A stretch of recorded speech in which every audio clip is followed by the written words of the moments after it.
ஸ்ரீ ஸ்ரீராம ஜெயம். ஸ்ரீமதே ராமானுஜாய நமக. ஸ்ரீமன் நிகமாந்த மகாதேசிகாய நமக. ஆழ்வார்கள் திருவடிகளே சரணம். ஆண்டாள் திருவடிகளே சரணம். ஐந்து கரத்தனை ஆணை முகத்தனை இந்தின் இளம்பிறை போலும் எயிற்றினை நந்தி மகத்தனை ஞான கொழுந்தினை புந்தியில் வைத்து அடி போற்றுகின்றேனே. மாசல் வீணையும் மாலை மதியமும் வீச சென்றலும் வீண்டில வேணிலும் மூசு வந்தரை பொய்கையும் போன்றதே ஈசன் எந்தை இணையடி நீழல்.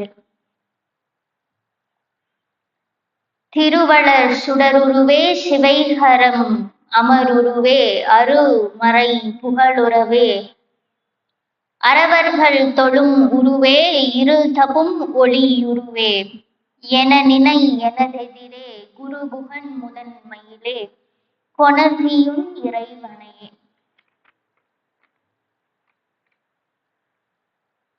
எல்லாம் வல்ல அந்த பிரணவ வடிவினாக இருக்கக்கூடிய முழுமுதற் கடவுளான விநாயகப் பெருமானையும் எம்பெருமான் ஈசனையும் முருகப்பெருமானையும் வணங்கி ஸ்ரீமன் நாராயணனின் அருளாலும் சுவாமி ஸ்ரீமத் சித்பவானந்தரின் ஆசையினாலும் தொடர்ந்து திருப்பாவையை 4 வாரங்களாக சிந்தித்து வருகிறோம். அதில் இன்று கடைசி வாரமாக கடைசி 7 பாசுரங்களை சிந்திக்க உள்ளோம். பொதுவாக வைணவம் அப்படிங்கிறது எதை பேசுகிறது அப்படின்னா, வைணவமாகட்டும் சைவமாகட்டும் எதை பேசுகிறது அப்படின்னா, இறைவனின் அடியை சென்று அடைய வேண்டும். ஒன்னா சிவபெருமானிடம் சென்று சரணடைய வேண்டும், இல்லை என்றால் எம்பெருமான் நாராயணனிடம் சென்று சரணடைய வேண்டும். அந்த சரணாகதி தத்துவத்தை மிக ஆழமாக பேசுவது வைணவம். அப்படி இருக்கையில சரி, இந்த சரணாகதி தத்துவத்தை ஆண்டாள் இங்கு இந்த கடைசி 10 பாசுரங்கள்ல வைத்திருக்கிறார். ஏற்ற களங்கள் அப்படிங்கிற பாசுரத்துல பார்த்தோம் இல்லையா, சரணாகதி தத்துவத்தை சொல்லி இருக்கிறார். ஆச்சாரியனிடம் சென்று, ஏன்னா ஆச்சாரியர் தான் நமக்கு சரணாகதி அப்படிங்கிற தத்துவத்தை காட்டுகிறார் அப்படிங்கிறத அதிலிருந்து ஆரம்பித்து 30வது பாடல் வரை சரணாகதி தத்துவத்தை ஆண்டாள் சொல்கிறார். மொத்தமாவே திருப்பாவையில என்ன சொல்லுது அப்படின்னா, 3 விஷயங்களை காட்டுகிறது. ஒரு ஆச்சாரியன்ட்ட போய் தான் நம்ம கத்துக்கிட்டு சரணாகதி அடைய முடியுமா அப்படின்னு கேட்டா இல்ல. திருப்பாவையை படித்தாலே அந்த சரணாகதி இறைவனை சென்றடைந்து விடலாம்.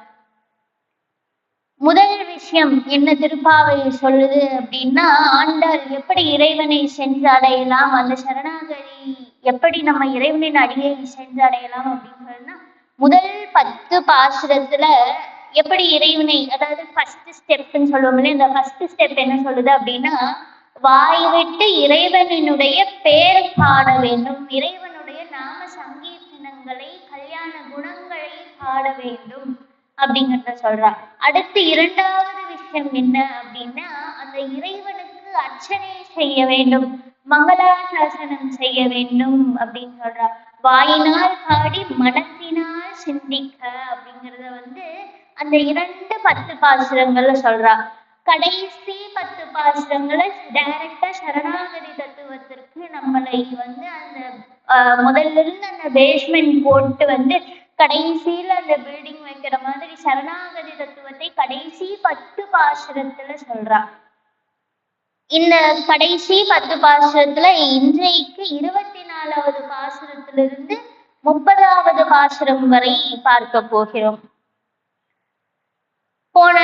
போன வாரம் என்ன பார்த்தோம், கடைசி பாசுரமாக என்ன பார்த்தோம் அப்படின்னா, ஆண்டாள் சொல்றா, கண்ணா நீ எழுந்து வரும்போது எப்படி வரணும் தெரியுமா, குகையிலிருந்து சிங்கம் எந்திரிச்சு வர மாதிரி அந்த உன் உடம்புல இருக்கிற மயிரையெல்லாம் எப்படி சிங்கம் எந்திரிச்சு உதறிட்டு கர்ஜனை செய்துவிட்டு வரும். அந்த மாதிரி கர்ஜனை செய்துவிட்டு நாங்கள் எங்கள் இதே கமலத்தில் போட்டிருக்கக்கூடிய அந்த சிம்மாசனத்துல நீ அமர வேண்டும் அப்படிங்கறத சொல்றா. இறைவன் காதுகளுக்கு அது கேட்டு விடும்படி சொன்னதாக இருக்கும். அப்படி கேட்டுருச்சு போல இறைவன் வருகிறான். அதுல இருந்துதான் இந்த பாசுரத்தை ஆரம்பிக்கிறாள். அன்று இவ்வுலகம் அளந்தாய் அடி போற்றி, செஞ்சங்கு தென்னிலங்கை செற்றாய் திரள் போற்றி,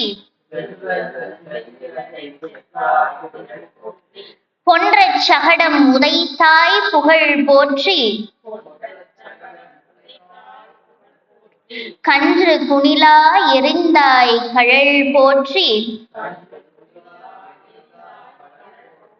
குன்று குடையா எடுத்தாய் குணம் போற்றி, வென்று பகை கெடுக்கும் நின் கையில் வேள் போற்றி, என்றென்று உன் சேவகமே ஏந்தி பறை கொள்வான், இன்று யாம் வந்தோம் இரங்கேலோர் எம்பாவாய்.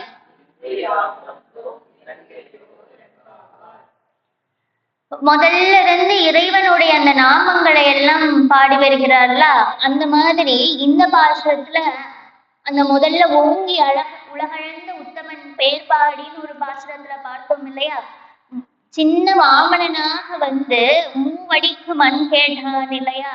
அந்த மாதிரி ஓங்கி உலகழந்த உத்தமன் பேர்பாடின்னு சொன்னத அன்று இவ்வுலகம் அளந்தாய் அடி போற்றி அப்படின்னு சொல்றா. இறைவன் எந்திரிச்சு வரான் இல்லையா. அப்படி வரும்போது என்ன பண்றாளாம், இந்த பாசுரத்தை என்ன சொல்லுவாங்கன்னா திருப்பாவையினுடைய திருப்பல்லாண்டு அப்படின்னு சொல்லுவாங்க. ஆண்டாளுடைய தந்தை இறைவனுக்கு பல்லாண்டு பாடினார். அப்ப மகளும் அதற்கு ஏற்றார் போல பாடணும் இல்லையா. அதற்காக இந்த பாசுரத்தை பாடி இருப்பாளோ என்னவோ. இறைவனுக்கு மங்களாசாசனம் பல்லாண்டு பாடுறா. எப்படி பாடுற அப்படின்னா, கண்ணா நீ வரையே இந்த சின்ன பையனா இப்படி வர, நீ அன்னைக்கு சின்ன பையனா இருந்து குள்ளனாய் அந்த வாமனனாக இருந்து இந்த இந்த கால் தான, இந்த அடிதான, இந்த கழல் தான அன்னைக்கு அந்த மூவடி மண் கேட்டு மகாபலி சக்கரவர்த்தியிடம் தர்க்கம் செய்தாயே அப்படிங்கறத சொல்றா. இதே பெரியாழ்வார் என்ன பண்ணுவாருன்னா, அவருடைய பாசுரத்துல எல்லாமே கண்ணனுடைய தீவிர பக்தியாக இருந்ததற்கு ஒரு காரணம் பெரியாழ்வார்னு சொல்லலாம். பெரியாழ்வார் என்ன பண்ணுவார் அப்படின்னா, அவர் சின்ன வயசுல இருந்து போதைக்கு கதைகளையா சொல்லி சொல்லி வளர்த்தார் இல்லையா. அவரை எப்படி பாடல் இயற்றி இருக்கிறார் அப்படின்னா, முதல்ல பல்லாண்டு பாடிட்டார். அதற்கப்புறம் ஒரு தாய் குழந்தையை எப்படியெல்லாம் ரசிச்சு ரசிச்சு வளர்ப்பாங்க, அந்த மாதிரி ரசித்து ரசித்து பாடல்களை இயற்றுகிறார் பெரியாழ்வார். முதல்ல குழந்தை பிறந்ததிலிருந்து எப்படி இருந்துச்சு அப்படிங்கறது ஒரு 10 பாசுரமாவும், அதுக்கப்புறம் அது மெதுவா திரும்பி குப்புறப்படுத்துறத அழகா 10 பாசுரமாவும், அதற்கப்புறம் தொட்டிலிட்டு தாலாட்டு பாடுவோம் இல்லையா, அந்த தாலாட்டு பாடுவதையே 10 பாசுரமா. அந்த தாலாட்டு பாடும்போது கண்ணன் என்னெல்லாம் விஷமத்தனம் பண்ணுவான், குறும்புத்தனம் பண்ணுவான் அப்படிங்கறது ஒரு பாசுரமாகவும், அப்புறம் அந்த தொட்டில இருந்து விளக்கி குழந்தை பார்க்கும் இல்லையா, அந்த அழகை ஒரு 10 பாசுரமாகவும், அப்புறம் சாப்பாடு ஊட்டும் போது கண்ணன் என்னெல்லாம் பண்ணுவான் அப்படிங்கறத பாசுரமாவும் அழகா வர்ணிச்சிருக்காரு. அவரும் ஒரு பாசுரத்துல இப்படியெல்லாம் பண்ணிய கண்ணா அப்படின்னு சொல்லிட்டு, இதே மாதிரி அன்னைக்கு வாமனாய் உலகம் வளர்ந்தாய் இல்லையா அப்படின்னு சொல்லி அவர் அந்த குழந்தைய அழகா வர்ணிச்சு பாடியிருப்பார். மிக்க பெரும் புகழ் மாவழி வேள்வியில் தக்கது இது அன்று என்று தானம் விளக்கிய சுக்கிரன் கண்ணை துரும்பார் கிளறிய சக்கர கையனே அச்சோ அச்சோ, சங்கம் இடைத்தானே அச்சோ அச்சோ அப்படின்னு. அச்சோ எவ்வளோ அழகா இருக்கு இந்த குழந்தை. இந்த குழந்தைய போய் அன்னைக்கு மகாபலி சக்கரவர்த்தியிடம் தர்க்கம் செஞ்சு வாமனாய் அன்னைக்கு நீண்டு நீண்டு நீண்டு போய் இப்படி பண்ணுச்சு அப்படிங்கறத ரொம்ப அழகா இப்ப தெரியும். ஆண்டாள் எப்படி இவ்வளவு கண்ணன் மேல் பக்தியா இருப்பா. அப்பா இப்படி பாட்டு பாடுறாரு அப்படின்னா அதற்கு ஏன்னா தாய் 8 அடி பாய்ஞ்சா குட்டி 16 அடி பாயின்னு சொல்லுவாங்க. இங்க தந்தை 8 அடி பாய்ஞ்சா அதற்கு வேறு பாய் வேணும் அப்படிங்கிறது 3 இடத்தில் இந்த ஓங்கி உலகளந்த உத்தமன் வேறுபாடி அப்படிங்கிறத ஆண்டாள் சொல்ற. மறுபடியும் இந்த பாசுரத்திலையும் அதையே சொல்றா. அன்றி உலகம் மழந்தாய் அடி போற்றி அப்படின்னு சொல்றா. அடுத்தது பொதுவாக முதல்ல சாதாரணமாக சொல்லக்கூடிய பொருளை பார்த்தரலாம். அதுக்கப்புறம் நிறைய பொருள் பொதிந்திருக்கும்னு சொன்னோம் இல்லையா, அந்த பொருள்களை எல்லாம் பார்க்கலாம். சென்றங்கு தென்னிலங்கை செற்றாய் திரள் போற்றி. முதல்ல இன்னைக்கு நீ கண்ணனா இருக்கக்கூடிய கண்ணா, அன்னைக்கு உலகை அழந்தாய் அந்த அடியை போற்றி பாடுகிறார். முதல்ல உன் காலுக்கு யாரும் மங்களாசாசனம் பண்ணலையே, பல்லாண்டு பாடலையே, அன்னைக்கு வாமனனா வந்த உனக்கு அப்படின்னு சொல்லி காலை பார்த்து பாடுறா. அடுத்தது உன்னுடைய திறமைக்கு யாரும் மங்களாசாசனம் பாடல, பல்லாண்டு பாடவே இல்லை அப்படின்னு சொல்லி அந்த இலங்கையில சென்ற அரக்கனாகிய ராவணனை நீ அழைத்த இல்லையா, அந்த சிரம வேலை யாராச்சும் கண்ணு வச்சுட்டாங்கன்னா என்ன பண்றது அப்படின்னு சொல்லி சென்றங்க தென்னிலங்கை செற்றாய் திரள் போற்றி. அந்த பகைவனுக்கு கூட ஒரு சான்ஸ் கொடுத்தாராம் ராமர். இன்று போய் நாளை வா அப்படின்னு சொன்னாராம். ஏன்னா அந்த கொஞ்ச வினாடியில கூட அவனுக்கு சரி இப்படி இவர் சொல்லிட்டாரே ராமனே கதி அப்படின்னு என்னுடைய கழல்ல நீ சரணாகதி பண்ணிக்கோ அப்படிங்கிறதுக்காக பகைவருக்கு கூட ஒரு சான்ஸ் கொடுத்தானா. ஆனாலும் ராவணன் கேட்கல, போர் நடந்தது அப்படிங்கிறதெல்லாம் வேற கதை. அப்படிப்பட்ட சென்றங்கு தென்னிலங்கை செச்சாய் திரள் போற்றி, இப்படிப்பட்ட திறமை மிக்கவர் அப்படின்னு சொல்றா. அடுத்தது பொன்ற சகடம் உதைத்தாய் புகழ் போற்றி. இதெல்லாம் கேட்டுட்டு இருக்க கண்ணன் என்ன சொல்றானா, பொதுவாக கண்ணனுக்கு பிடித்த நாமம் அப்படின்னு கேட்டா கோவிந்த நாமம் தான் ரொம்ப பிடிக்குமா. ஏன்னா ஆணிலைகளை அந்த பசுக்களை மேய்க்கக்கூடியவர், அதனுடைய தலைவன் கோவிந்தன் அப்படின்னு சொல்றதுதான் கண்ணனுக்கு ரொம்ப இஷ்டமா. முதல்ல இருந்து என்ன சொல்றா, வாமனனை பத்தி தசாவதாரத்தை பத்தி சொல்றா. அதற்கப்புறம் ராமாவதாரத்தை சொல்றா. கண்ணன் உடனே கோச்சிட்டு திரும்பிட்டான், உட்கார்ந்துட்டான் சிம்மாசனத்துல. நீ என்னைய பாட மாட்டேற அப்படின்னு சொல்லி கோச்சிட்டு திரும்பிட்டானா. அதுக்கப்புறம் ஆண்டாள் பாடுறதா இருக்கு. பொன்ற சாடம் உதைத்தாய் புகழ் போற்றி. சகடாசுரனாக அந்த சக்கரத்துல அசுரன் வந்தான் இல்லையா, அந்த அசுரனை காலால் உதைத்து எறிந்தான் அல்லவா. கள்ளச்சகடம் கலக்கழிய காலோச்சி அப்படின்னு ஒரு பாசுரத்துல பார்த்தோம் இல்லையா. அந்த மாதிரி பொன்ற சகடம் உதைத்தாய் புகழ் போற்றி அப்படின்னு சொல்றா. அந்த சகடாசுரனை உதைத்தாள் அப்படிங்கிற சொல்ற. இந்த சகடாசுரனை உதைத்தாய் புகழ் போற்றி, அப்படி இருக்கக்கூடிய உன் புகழ் அப்படின்னு சொல்றா. எப்ப சின்ன குழந்தையா இருக்கும் போது நீ உதைத்தாய் அப்படின்னு சொல்ற. யசோதை அவளோட ஃப்ரெண்ட்ஸ் கூட எல்லாம் சேர்ந்து அந்த யமுனை நதிக்கரைக்கு போறான்.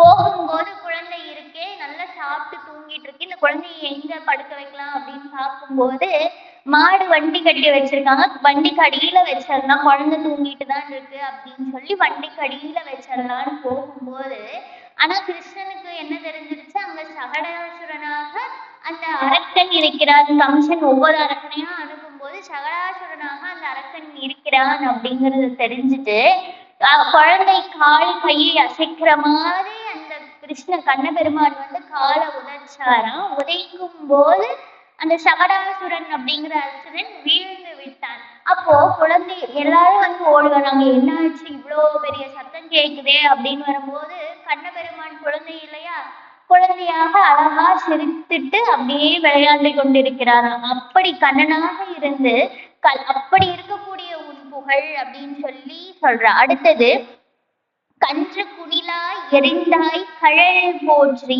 அப்படின்னு சொல்றா. கன்றாக ஒவ்வொரு அசுரனையா அனுப்புறான். வட்சாசுரன் அப்படின்னு ஒரு அசுரனை கன்றாக பசுவாக பாவித்து அனுப்புகிறார். ஆனா நம்ம கண்ணனுக்கு ரொம்ப பிடித்தமானது அப்படின்னு பார்த்துக்கிட்டா பசு ரொம்ப பிடிக்கும். அப்படி இருக்கக்கூடிய கன்றை என்ன செய்வது அப்படின்னு யோசிக்கும் போது ஒரு அசுரனா அனுப்பிச்சா கண்ணன் வென்று விடுறான். அப்ப இப்ப என்ன பண்ணலாம் அப்படின்னு பார்க்கும்போது 2 அசுரனையா சேர்த்து அனுப்பலாம் அப்படின்னு கம்சன் நினைக்கிறான். சேர்த்து அனுப்பும் போது ஒரு வட்சாசுரன் அப்படின்னு கன்று ரூபத்தில் அனுப்புகிறான். அடுத்தபடியாக விளாமரத்தில் இருக்கக்கூடிய அந்த விளாங்கொத்து இருக்கும் இல்லையா, அதனுடைய ரூபமாக கபிதாசுரன் அப்படிங்கிற ஒரு அசுரனை அனுப்புகிறான். என்ன பண்ணான் கண்ணன் அப்படின்னா, குணில் கஞ்சு குணிலா எரிந்தாய். குணில் அப்படின்னா தடி அப்படிங்கறது அர்த்தம், குறுந்தடி அப்படின்னு. அதை தடியாக கொண்டு அந்த கஞ்சை என்ன பண்ணிட்டான், தடியா கொண்டு அந்த அப்படியே கிரிக்கெட்டர் எல்லாம் எறிவாங்க இல்லையா, அந்த மாதிரி எரிஞ்சுட்டாராம். யாரு மேல, அந்த விளாமரத்தில் இருக்கக்கூடிய அந்த தொங்கிக் கொண்டிருக்கிற கொத்துகள் மீது எரிந்து விட்டார். அப்படி கஞ்சு குணிலா எரிந்தாய் கழல் போச்சு அப்படின்னு சொல்றா. இங்க நல்லா பார்க்க வேண்டியது என்ன அப்படின்னா, கையில தானே கிருஷ்ணன் எடுத்து இப்படி வீசி எறிஞ்சார். அப்ப கழல் பாடாம கையை தன கரம் போச்சின்னு தானே பாடியிருக்கணும். ஆனா இங்க கழல் போச்சு அப்படின்னு பாடியிருக்கா. அப்போ கண்ணன் எடுத்து வீசும் போது அவருடைய கால் இப்படி சுழன்று இப்படி நின்றுச்சான். பொதுவா புல்லாங்குழல் வாசிக்கும் போது கண்ணன் இப்படி வாசிக்கும் போது இப்படி அழகா நிப்பாரு இல்லையா. அப்ப கண்ணா, நான் உன்னை பார்க்காம நீ எவ்வளவு அழகா நிக்கிறேன்னு காலில இருந்து பார்த்துட்டு வந்து அதுக்குள்ள நீ எரிஞ்சிட்டியே கண்ணா அப்படின்னு சொல்லி அழகா காலை வச்சிருந்த. அதைதான் கஞ்சு குணிலாய் எரிந்தாய் கழல் போற்றி அப்படின்னு சொல்றா. அடுத்தது குன்று குடையாய் எடுத்தாய் குணம் போற்றி. அந்த குன்றையை கோவர்தனகிரி மலையே குன்றாய் எடுத்து குடையாய் இருந்து ஆனிரைகள் மற்ற வாழக்கூடிய மக்களை எல்லாம் காத்தாய் இல்லையா. அந்த குணத்தை போற்றி பாடுகிறோம், அந்த குணத்திற்கு பல்லாண்டு பாடுகிறோம் அப்படிங்கிற மாதிரி குன்று குடையாய் எடுத்தாய் குணம் போற்றி. வென்று பகை கெடுக்கும் நின் கையில் வேல் போற்றி. வேல் அப்படின்னு சொன்னாலே பொதுவாக நமக்கு தோன்றக்கூடியது முருகப்பெருமானினுடைய கையில் இருக்கக்கூடிய வேல். இந்த வேலுக்கு நிறைய பொருள் உண்டு. பொதுவாக வேல் அப்படின்னு சொன்னா கூறிய ஆயுதம், ஈட்டி அப்படின்னு சொன்னா இவன் ஆணிரைகளை மேய்த்து கொண்டிருப்பான் இல்லையா. அப்ப ஏதாச்சும் ஒரு மிருகம் பசுவுக்கு கெடுதல் நினைக்கிறதுக்கோ பசுவை தாக்குறதுக்கோ வந்துச்சுன்னா கையில ஈட்டியாக இருக்கக்கூடிய அந்த கூடிய ஆயுதத்தை வைத்திருப்பான் கண்ணன். அதைதான் இங்க வேல் போற்றி அப்படின்னு சொல்ற. வென்று பகை கெடுக்கும் நின் கையில் இருக்கக்கூடிய அந்த வேலுக்கு பல்லாண்டு அப்படின்னு சொல்லி பல்லாண்டு பாடுகிறார். என்றென்று உன் சேவகமே ஏத்தி பறை கொள்வான், இன்று யாம் வந்தோம் இறங்கேலோர் என்பாவாய். எப்பவுமே உனக்கு கைங்கரியம் பண்றதையே எங்கள் சேவகமாக நினைத்திருக்கிறோம். அப்படி இருக்கக்கூடிய நாங்கள் இன்று உன் முன்னாடி வந்திருக்கிறோம், நீயும் எழுந்து வந்துட்ட, இறங்கி எங்களுக்கு அருள் புரிவாயாக அப்படின்னு சொல்றான். இதுதான் சாதாரணமாக இந்த பாடலினுடைய பொருள். பொதுவாக இந்த அன்று இவ்வுலகம் அளந்தாய் அடி போச்சின்னு இருக்கு இல்லையா. அந்த அளக்கும் போது சுவாமி தேசிகன், நிகமாந்த தேசிகன் சொல்ற, அவர் அழகா சொல்லியிருப்பாரு. அப்படி ஓங்கி ஓங்கி உலகழிந்து கொண்டே போகும்போது அந்த நட்சத்திரம் இருக்கும் இல்லையா, அந்த நட்சத்திரம் தன்னுடைய திருமுடிக்கு மேல் ஒரு விதானம் போல், ஒரு விதானம் இப்போ ஒரு இருக்குன்னா அந்த விதானம் இருக்கு இல்லையா, இப்போ ஒரு 4 குச்சி நட்ட வச்சு அதற்கு மறைவாக இருக்கணும்னு ஒரு போர்வையை போர்த்து விட்டோம்னா விதானமாக இருக்கும் இல்லையா. அந்த மேல இருக்கிற மாதிரி இறைவனுக்கு அந்த நட்சத்திரம்லாம் இறைவன் வளர்ந்து கொண்டே போகும்போது அந்த நட்சத்திரம்லாம் விதானம் மாதிரி திருமுடிக்கு மேல அழகா இருக்கு அப்படின்னு சொல்றாங்க. அதுக்கப்புறம் கொஞ்சம் உயர்ந்ததற்கு அப்புறம் களத்திற்கு மாலை போல் அந்த நட்சத்திரம்லாம் அழகா இருக்கு பெருமாளுக்கு அப்படின்னு சொல்றார். அதற்கப்புறம் கொஞ்சம் மேல போனதுக்கு அப்புறம் இடுப்பிற்கு மேகலையாக அது இருக்கிறது அப்படின்னு அழகா வர்ணிச்சு சொல்றார். அதற்கப்புறம் கொஞ்சம் மேல போனதற்கு அப்புறம் திருவடிக்கு முத்தினால சிலம்பு போன அந்த நட்சத்திரம்லாம் காட்சி கொடுக்குது அப்படிங்கறது சொல்றார். அன்று இவ்வுலகம் அளந்தாய் அடி போற்றி, சென்றங்கு தென்னிலங்கை செற்றாய் திரள் போற்றி, பொன்றச் சகடம் உதைத்தாய் புகழ் போற்றி, குன்று குணிலாய் எரிந்தாய் கழல் போற்றி, குன்று குடையாய் எடுத்தாய் குணம் போற்றி, வென்று பகை கொடுக்கும் நின் கையில் வேல் போற்றி, என்றென்று உன் சேவகமே ஏத்தி பறை கொள்வான், இன்று யாம் வந்தோம் இறங்கேலோர் எம்பாவாய். இந்த குன்று குடையா எடுத்தாய் குணம் போற்றி அப்படின்னு இருக்கு இல்லையா. பொதுவாக இந்த தேவர்களின் தலைவனாக இருக்கக்கூடியவன் இந்திரன். இந்த இந்திரன் எப்படிப்பட்டவனா, தலைவனாக இருந்தாலும் உண்மையான பக்தியோ ஒழுக்கமோ அவனிடம் இருந்ததில்லையாம். இந்திர விழா அப்படின்னு சொல்லி ஒண்ணு கொண்டாடுவாங்க. மழை பெய்வதற்காக இந்திர பகவானுக்கு இந்திர விழா அப்படின்னு சொல்லி ஒண்ணு சொல்லுவாங்க. அந்த இந்திர விழா எடுக்கும் போது கூட இந்திரன் வந்து இப்படி இருக்கிறார் இல்லையா, அதனால என்ன பண்ணார் அப்படின்னா அந்த கோவர்தனகிரியை மலையை வந்து வணங்கினால் மழை பெய்யும் அப்படிங்கறது அந்த காலத்துல எப்படியோ வந்து கடைசியாக கண்ணபெருமானை வேண்டுகிறார்கள். அந்த நாராயணனை வேண்டி மழை பெய்கிறது. அப்படி மழை பெய்ஞ்ச நேரம் சந்தோஷமா இருக்காங்க. ஆனா இது எப்படி, நான் தானே இந்திர பகவான், மழை பெய்யக்கூடிய அந்த இதுல இருக்கேன், என்னை வணங்காமல் இறைவன் வந்து மனமிறங்கி விட்டார் அப்படின்னு சொல்லிட்டு என்ன பண்ணான்னா இந்திரன் 7 நாள் வெகும் சினம் கொண்டு மழை பெய்ய வைத்துட்டானாம். அப்படி மழை பெய்ய வைத்தே வந்து அது கடும் மழையாக இருக்கும் போதுதான் கண்ணபெருமான் அந்த கோவர்தனகிரி மழையை வந்து தூக்கி பிடித்து குடையாக வைத்தார். அப்படி இருக்கக்கூடிய அப்படி மக்களுக்கெல்லாம் வந்து கடும் மழை பெய்து பாதிப்புக்குள்ளாக வேணும் அப்படின்னு இருக்கக்கூடிய இந்திர பகவானையே மணித்தருளினாய் அல்லவா, அந்த குணத்தை போற்றுகிறேன் அப்படிங்கிற ஒரு பொருளையும் இங்க வைக்கலாம். குன்று குணிலா குடையாய் எடுத்தாய் குணம் போற்றி அப்படின்னு சொல்றா. அடுத்தது இந்த பாசுரத்துல பொதுவாக நமக்கு மனிதனுக்கு இருக்கக்கூடிய 6 குணங்கள் அப்படின்னு சொல்லலாம். கெட்ட குணங்கள், மனமாச்சரியம் அப்படின்னு சொல்லலாம். அதுல அகங்காரம் பிடித்தவர், அகங்காரம், மோகம், மாச்சரியம், காமம், லோபம், குரோதம் அப்படின்னு சொல்லுவாங்க இந்த 6 மதமாச்சரியத்தை.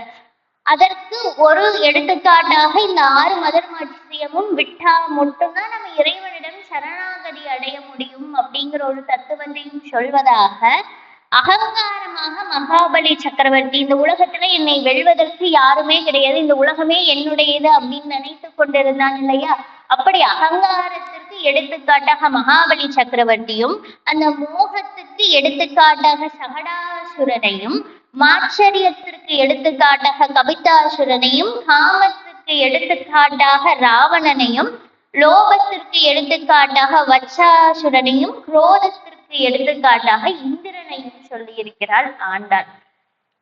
இப்படி இருக்கு. அதாவது போன பாதகங்கள் தீர்க்கும் பரமநடி காட்டும் சொன்னோம்லையா, முன் ஜென்மத்துல பண்ணின பாவங்கள் அனைத்தையும் போகக்கூடிய சக்தி பெற்றது அப்படின்னு சொன்னோம் இல்லையா.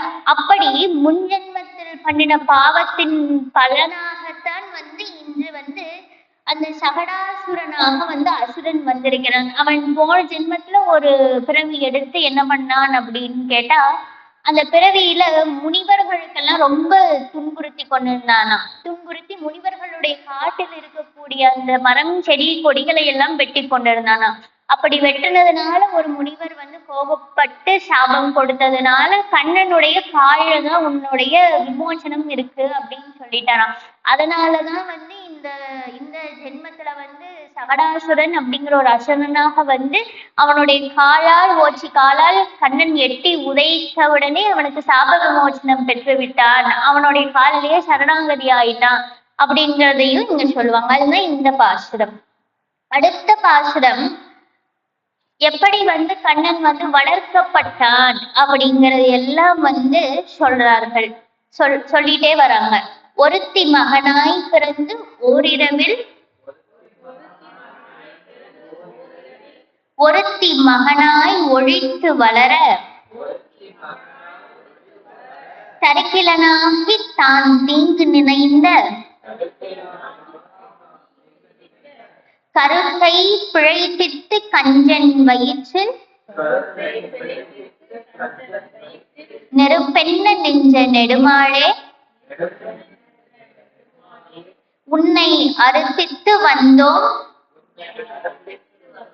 பறை தருகியாவில் திருத்தக்க செல்வமும் சேவகமும் யாம்பாடி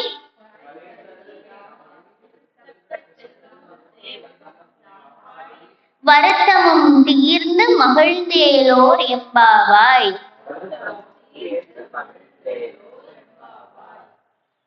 அதாவது வாசுதேவருக்கும் வசுதேவருக்கும் தேவகிக்கும் தானே வந்து கண்ணன் மகனாக பிறந்தான். கண்ணனுக்கு ஏதாச்சும் ஆபத்து வந்து விடுமோ அப்படின்னு சொல்லி அந்த கண்ணனை வந்து வசுதேவர் வந்து நடு இரவில் அழைத்து சென்று நந்தகோபனுடைய வீட்டில் விட்டு விட்டான் இல்லையா.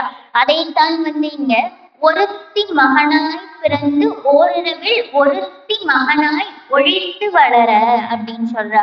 பொதுவாக ஒழித்து வளர தரிக்கலனாகி தான் தீங்கு நினைந்த கருத்தை விழிப்பித்து கஞ்சன் வயிற்றில், அதாவது இந்த கம்சனுடைய வயிற்றில் வந்து இந்த எப்போ இந்த குழந்தை வந்து, ஏன்னா கம்சனுக்கு வந்து அழிவு வந்து இந்த 8வது குழந்தையாலன்னு சொல்லிட்டாருங்க இல்லையா. இப்படி வந்து 8வது குழந்தை, இந்த பின்னால கூட வரக்கூடிய 8வது குழந்தையா அப்படின்னு தெரியாமையே கம்சன் இவ்வளவு ஆக்ரோஷமா ஒவ்வொரு அசுரனையா அனுப்பிச்சிட்டு இருக்கான். இதே இந்த குழந்தைதான் அப்படின்னு தெரிஞ்சிருச்சுன்னா கன்ஃபார்மா இந்த குழந்தைய ஏதாவது பண்ணிடுவான் அப்படிங்கிறதுக்காகவே வந்து நாரதர் வந்து இந்த கழகத்தை வந்து பண்ணியிருக்கலாம். நாரதர் கழகம் நன்மையில் முடியும் இல்லையா. அப்படி இந்த 8வது குழந்தையாக இருக்கக்கூடிய இந்த கண்ணனை வந்து எப்படியாவது அழைத்து விட வேண்டும் அப்படின்னு சொல்லி இருக்கு. எப்ப இந்த குழந்தை நமக்கு என்ன தீங்கு செய்யுமோ, நம்மளை எப்ப அழிக்குமோ அப்படிங்கிற பயத்திலேயே வந்து அந்த பயம் அப்படிங்கிற தீயை வந்து தன் வயிற்றிலே இருக்கக்கூடிய, அப்படி அந்த பயம் அப்படிங்கிற அந்த தீயை வந்து கம்சனுடைய வயிற்றில் கொடுத்தவர் யார் அப்படின்னு கேட்டா நெடுமாலை. நீண்ட நெடிய அந்த வாமனனாக உலகத்தை இழந்த நெடுமாலை அப்படின்னு சொல்றா. உன்னை அறுத்துவிட்டு வந்தோம். உன்னை எப்படி வந்தோம்? நாங்க வந்து உன்னை துதித்து வந்தோம். இங்கு சும்மா வந்து நாங்க தூயோமாய் வந்தோம் அப்படின்னு சொல்றாரு. தூயோமாய் வந்து உன்னுடைய நாம சங்கீர்த்தனங்களை எல்லாம் பாடிக்கொண்டே இங்கு வந்து கொண்டிருக்கிறோம். நாங்கள் இங்க வரல உன்னை பார்ப்பதற்காக. நாங்க பட்ட என்னதான் இருந்தாலும் நாங்க பட்ட கஷ்டம்லாம் உனக்கு தெரியும். இருந்தாலும் நீ தெரியாத மாதிரி இருக்கிற இல்லையா, அதே மாதிரி நாங்களும் உனக்கு தெரியாதுன்னு நினைச்சிட்டு உனக்கு எல்லாம் சொல்றோம் அப்படின்னு சொல்றா. பறையை தருத்தியார்கள் திருத்தக்க செல்வமும். எதற்காக இங்கு வந்தோம்? பறை வேண்டி நாங்கள் வந்தோம், பரிசு கொடுப்பாயாக அப்படிங்க, அந்த பரிசுக்காக நாங்கள் இங்கு வந்தோம் அப்படின்னு சொல்லிட்டு திருத்தக்க செல்வமும் சேவகமும் யாம் பாடி. நாங்க சும்மா வரல. திரு அப்படிங்கிறது வந்து இங்க தாயாரை குறிக்கக்கூடிய சொல். அந்த தாயாரையும் நாங்கள் சேர்த்து அந்த நப்பினை எல்லாத்தையும் சேர்த்து புருஷகாரம் அப்படின்னு பார்த்தோம் இல்லையா. அந்த புருஷகாரம் எல்லாத்தையும் சொல்லி பாடி நாங்கள் இங்கு வந்திருக்கிறோம். வருத்தமும் தீர்ந்து எங்கள் வருத்தத்தை எல்லாம் போக்கும்படியாக எங்களுக்கு பறை தந்து நாங்கள் மகிழும்படியாக எங்களை செய் அப்படின்னு சொல்றா. மகிழ்ந்தேலோர் எம்பாவாய் அப்படின்னு சொல்றா.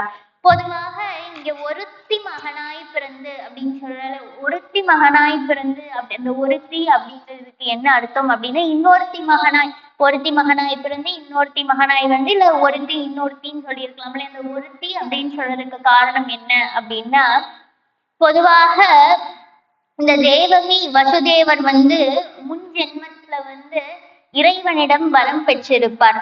பிரஜாபதி பிரசி அப்படிங்கிற ஒரு அவதாரம் எடுக்கும், அதாவது ஒரு ஜென்மம் எடுக்கும் போது இறைவனிடம் பகவானை போல பிள்ளை வேண்டும் அப்படின்னு சொல்லி வரம் பெற்றிருப்பார்.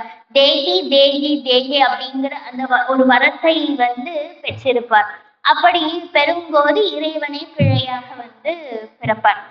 அதற்கப்புறம் அது முதல் பிறவியில. அடுத்தது 2ஆம் பிறவியில இந்த வசுதேவர் தேவகியை மறுபடியும் அதித்தி கஷ்யபர் அப்படின்னு சொல்லி பிறப்பாங்க. அந்த முதல் பிறவியில வந்து கர்ப்பனாக வந்து பெருமாள் பிறப்பார். அதற்கப்புறம் 2ஆம் பிறவியில தான் வந்து அந்த அதித்தி கஷ்யபர் அப்படிங்கிறவருக்கு வந்து வாமனனாக வந்து பிறப்பார். அடுத்தது இந்த 3ஆம் பிறவியில தான் தேவகி வசுதேவராக இந்த தம்பதியினர் பிறந்து அவர்களுக்கு கண்ணனாக எம்பெருமான் பிறப்பார். அதனால முன்ஜென்மத்துல வேணின அந்த பலனால இவர்களுக்கு 3 ஜென்மங்களுக்கும் இவர்களே வந்து பிள்ளையாக பிறக்கிறார்கள். அப்புறம் இன்னொன்னு சொல்லுவாங்க, எதற்காக இவர்கள் வந்து சிறையில வந்து அவதிப்படணும், சரி இவர் மட்டும் தேவகி மட்டும் அவதிப்பட்டா சரி, தேவகியையும் வசுதேவரையும் சேர்த்தே சிறையில் அடிச்சிருப்பார். தனித்தனி சிறையில் அடக்காம சேர்த்தே சிறையில் அடிச்சிருப்பாரு இல்லையா. அதற்கு பொதுவாக ஒரு புராணம் கதை சொல்லுவாங்க. அவர்கள் முன் ஜென்மத்துல பண்ணின பாவத்தினால வந்து இப்ப வந்து 2 பேரும் சேர்ந்தே அனுபவிக்கிறார்கள் அப்படின்னு சொல்லியிருப்பாங்க. அது என்ன பாவம் அப்படின்னு கேட்டுக்கிட்டா, இந்த அதித்தி கஷ்யபர் அப்படிங்கிற 2ஆவதாக வந்து வாமனன் அவதாரம் ஆக பிறந்தார் இல்லையா கண்ணன். அப்போ வந்து இந்த அதித்திக்கு திரி அப்படிங்கிற ஒரு சகோதரியும் இருக்கிறார். இந்த கச்சியபர் அந்த திதி அதித்தி 2 பேரும் சகோதரிகளாக பிறக்கின்றனர். அதனால கச்சியபர் 2 பேரையும் திருமணம் செய்து கொள்வார். அதித்திக்கு குழந்தை பிறந்து விடும். குழந்தை பிறந்து விட்டவுடனே திதிக்கு கொஞ்சம் தாமதமாகத்தான் அவள் கருவுறுவாள். அப்படி கருவுறும் போது தன் மகனுக்கு கிடைக்காத அந்த செல்வம் அந்த சௌகரியம் எல்லாம் முதல் அந்த திதிக்கு கிடைச்சிருச்சுன்னா என்ன பண்றது அப்படிங்கிறதுக்காக மகனும் அந்த அதித்தியாக இருக்கக்கூடிய தேவகியும் சேர்ந்து ஒரு திட்டம் போடுவாங்களாம். திட்டம் போட்டு அந்த திதியோடைய கர்ப்பத்தை கலைக்க வேண்டும் அப்படிங்கிற அந்த நினைத்து கொள்வான். யாரு? அந்த குழந்தை நினைத்து விடுவான். அப்படி நினைக்கும் போது என்ன செய்வாங்க அப்படின்னா, காளி அப்படின்னா ரொம்ப பிடிக்குமா திதிக்கு. அப்படி காளி பூஜை செய்து கொண்டிருக்கும் போது பூஜையெல்லாம் செய்து முடித்து விட்ட பிறகு ஒரு அசதியில தூங்கிடுவானா. திதி தூங்கிடும் போது அந்த குட்டிய ஒரு உருவம் எடுத்து அதோ திதியினுடைய வாயினுள் சென்று அந்த வயிற்றில் இருக்கக்கூடிய கர்ப்பத்தை களைத்து விடுவார். அந்த குழந்தை களைத்து விடுவான். அப்படிதான் சரி இது ரொம்ப நமக்கு கஷ்டமாயிருச்சு அப்படின்னு திதி சொல்லலாம் அப்படின்னு அதித்திக்கிட்ட சொல்லலாம் அப்படின்னு போகும்போது மகனும் தாயும் சேர்ந்து சிரித்து கொண்டிருக்கக்கூடியதை பார்த்து விடுவார். அப்படி பார்க்கும்போது கோபம் சாபம் கொடுத்து விடுவார். இப்படி உனக்கு பிறக்கக்கூடிய குழந்தை இப்படி நீ அந்த குழந்தையை கொஞ்சி விளையாட முடியாத அளவுக்கு ஆகிவிடும் அப்படிங்கிற சாபத்தை கொடுத்து விடுவார். அப்படி கொடுத்தது அது அதித்திக்கு மட்டும் கொடுத்திருந்தால் பரவாயில்லை, கச்சியபருக்கும் சேர்ந்து கொடுத்து விடுவாள். ஆனா தெரியாது இல்லையா, கச்சியபரும் இதுல உள்ள அப்படின்னு நினைச்சிட்டு அவருக்கும் சேர்ந்து கொடுத்து விடுவாள். அதனாலதான் அடுத்த ஜென்மமாக எடுத்து தேவகி வசுதேவராக எடுக்க 7 குழந்தையும் சாகடிச்சிருவான் கம்சன். அதுக்கப்புறம் 8வது குழந்தையும் அவர்களிடம் இல்லா விடாமல் போய்விடும். அதுதான் இந்த ஒருத்தி மகனாய் பிறந்து ஓரிரவில் ஒருத்தி மகனாய் ஒழித்து வளர அப்படிங்கறத சொல்லுவான்.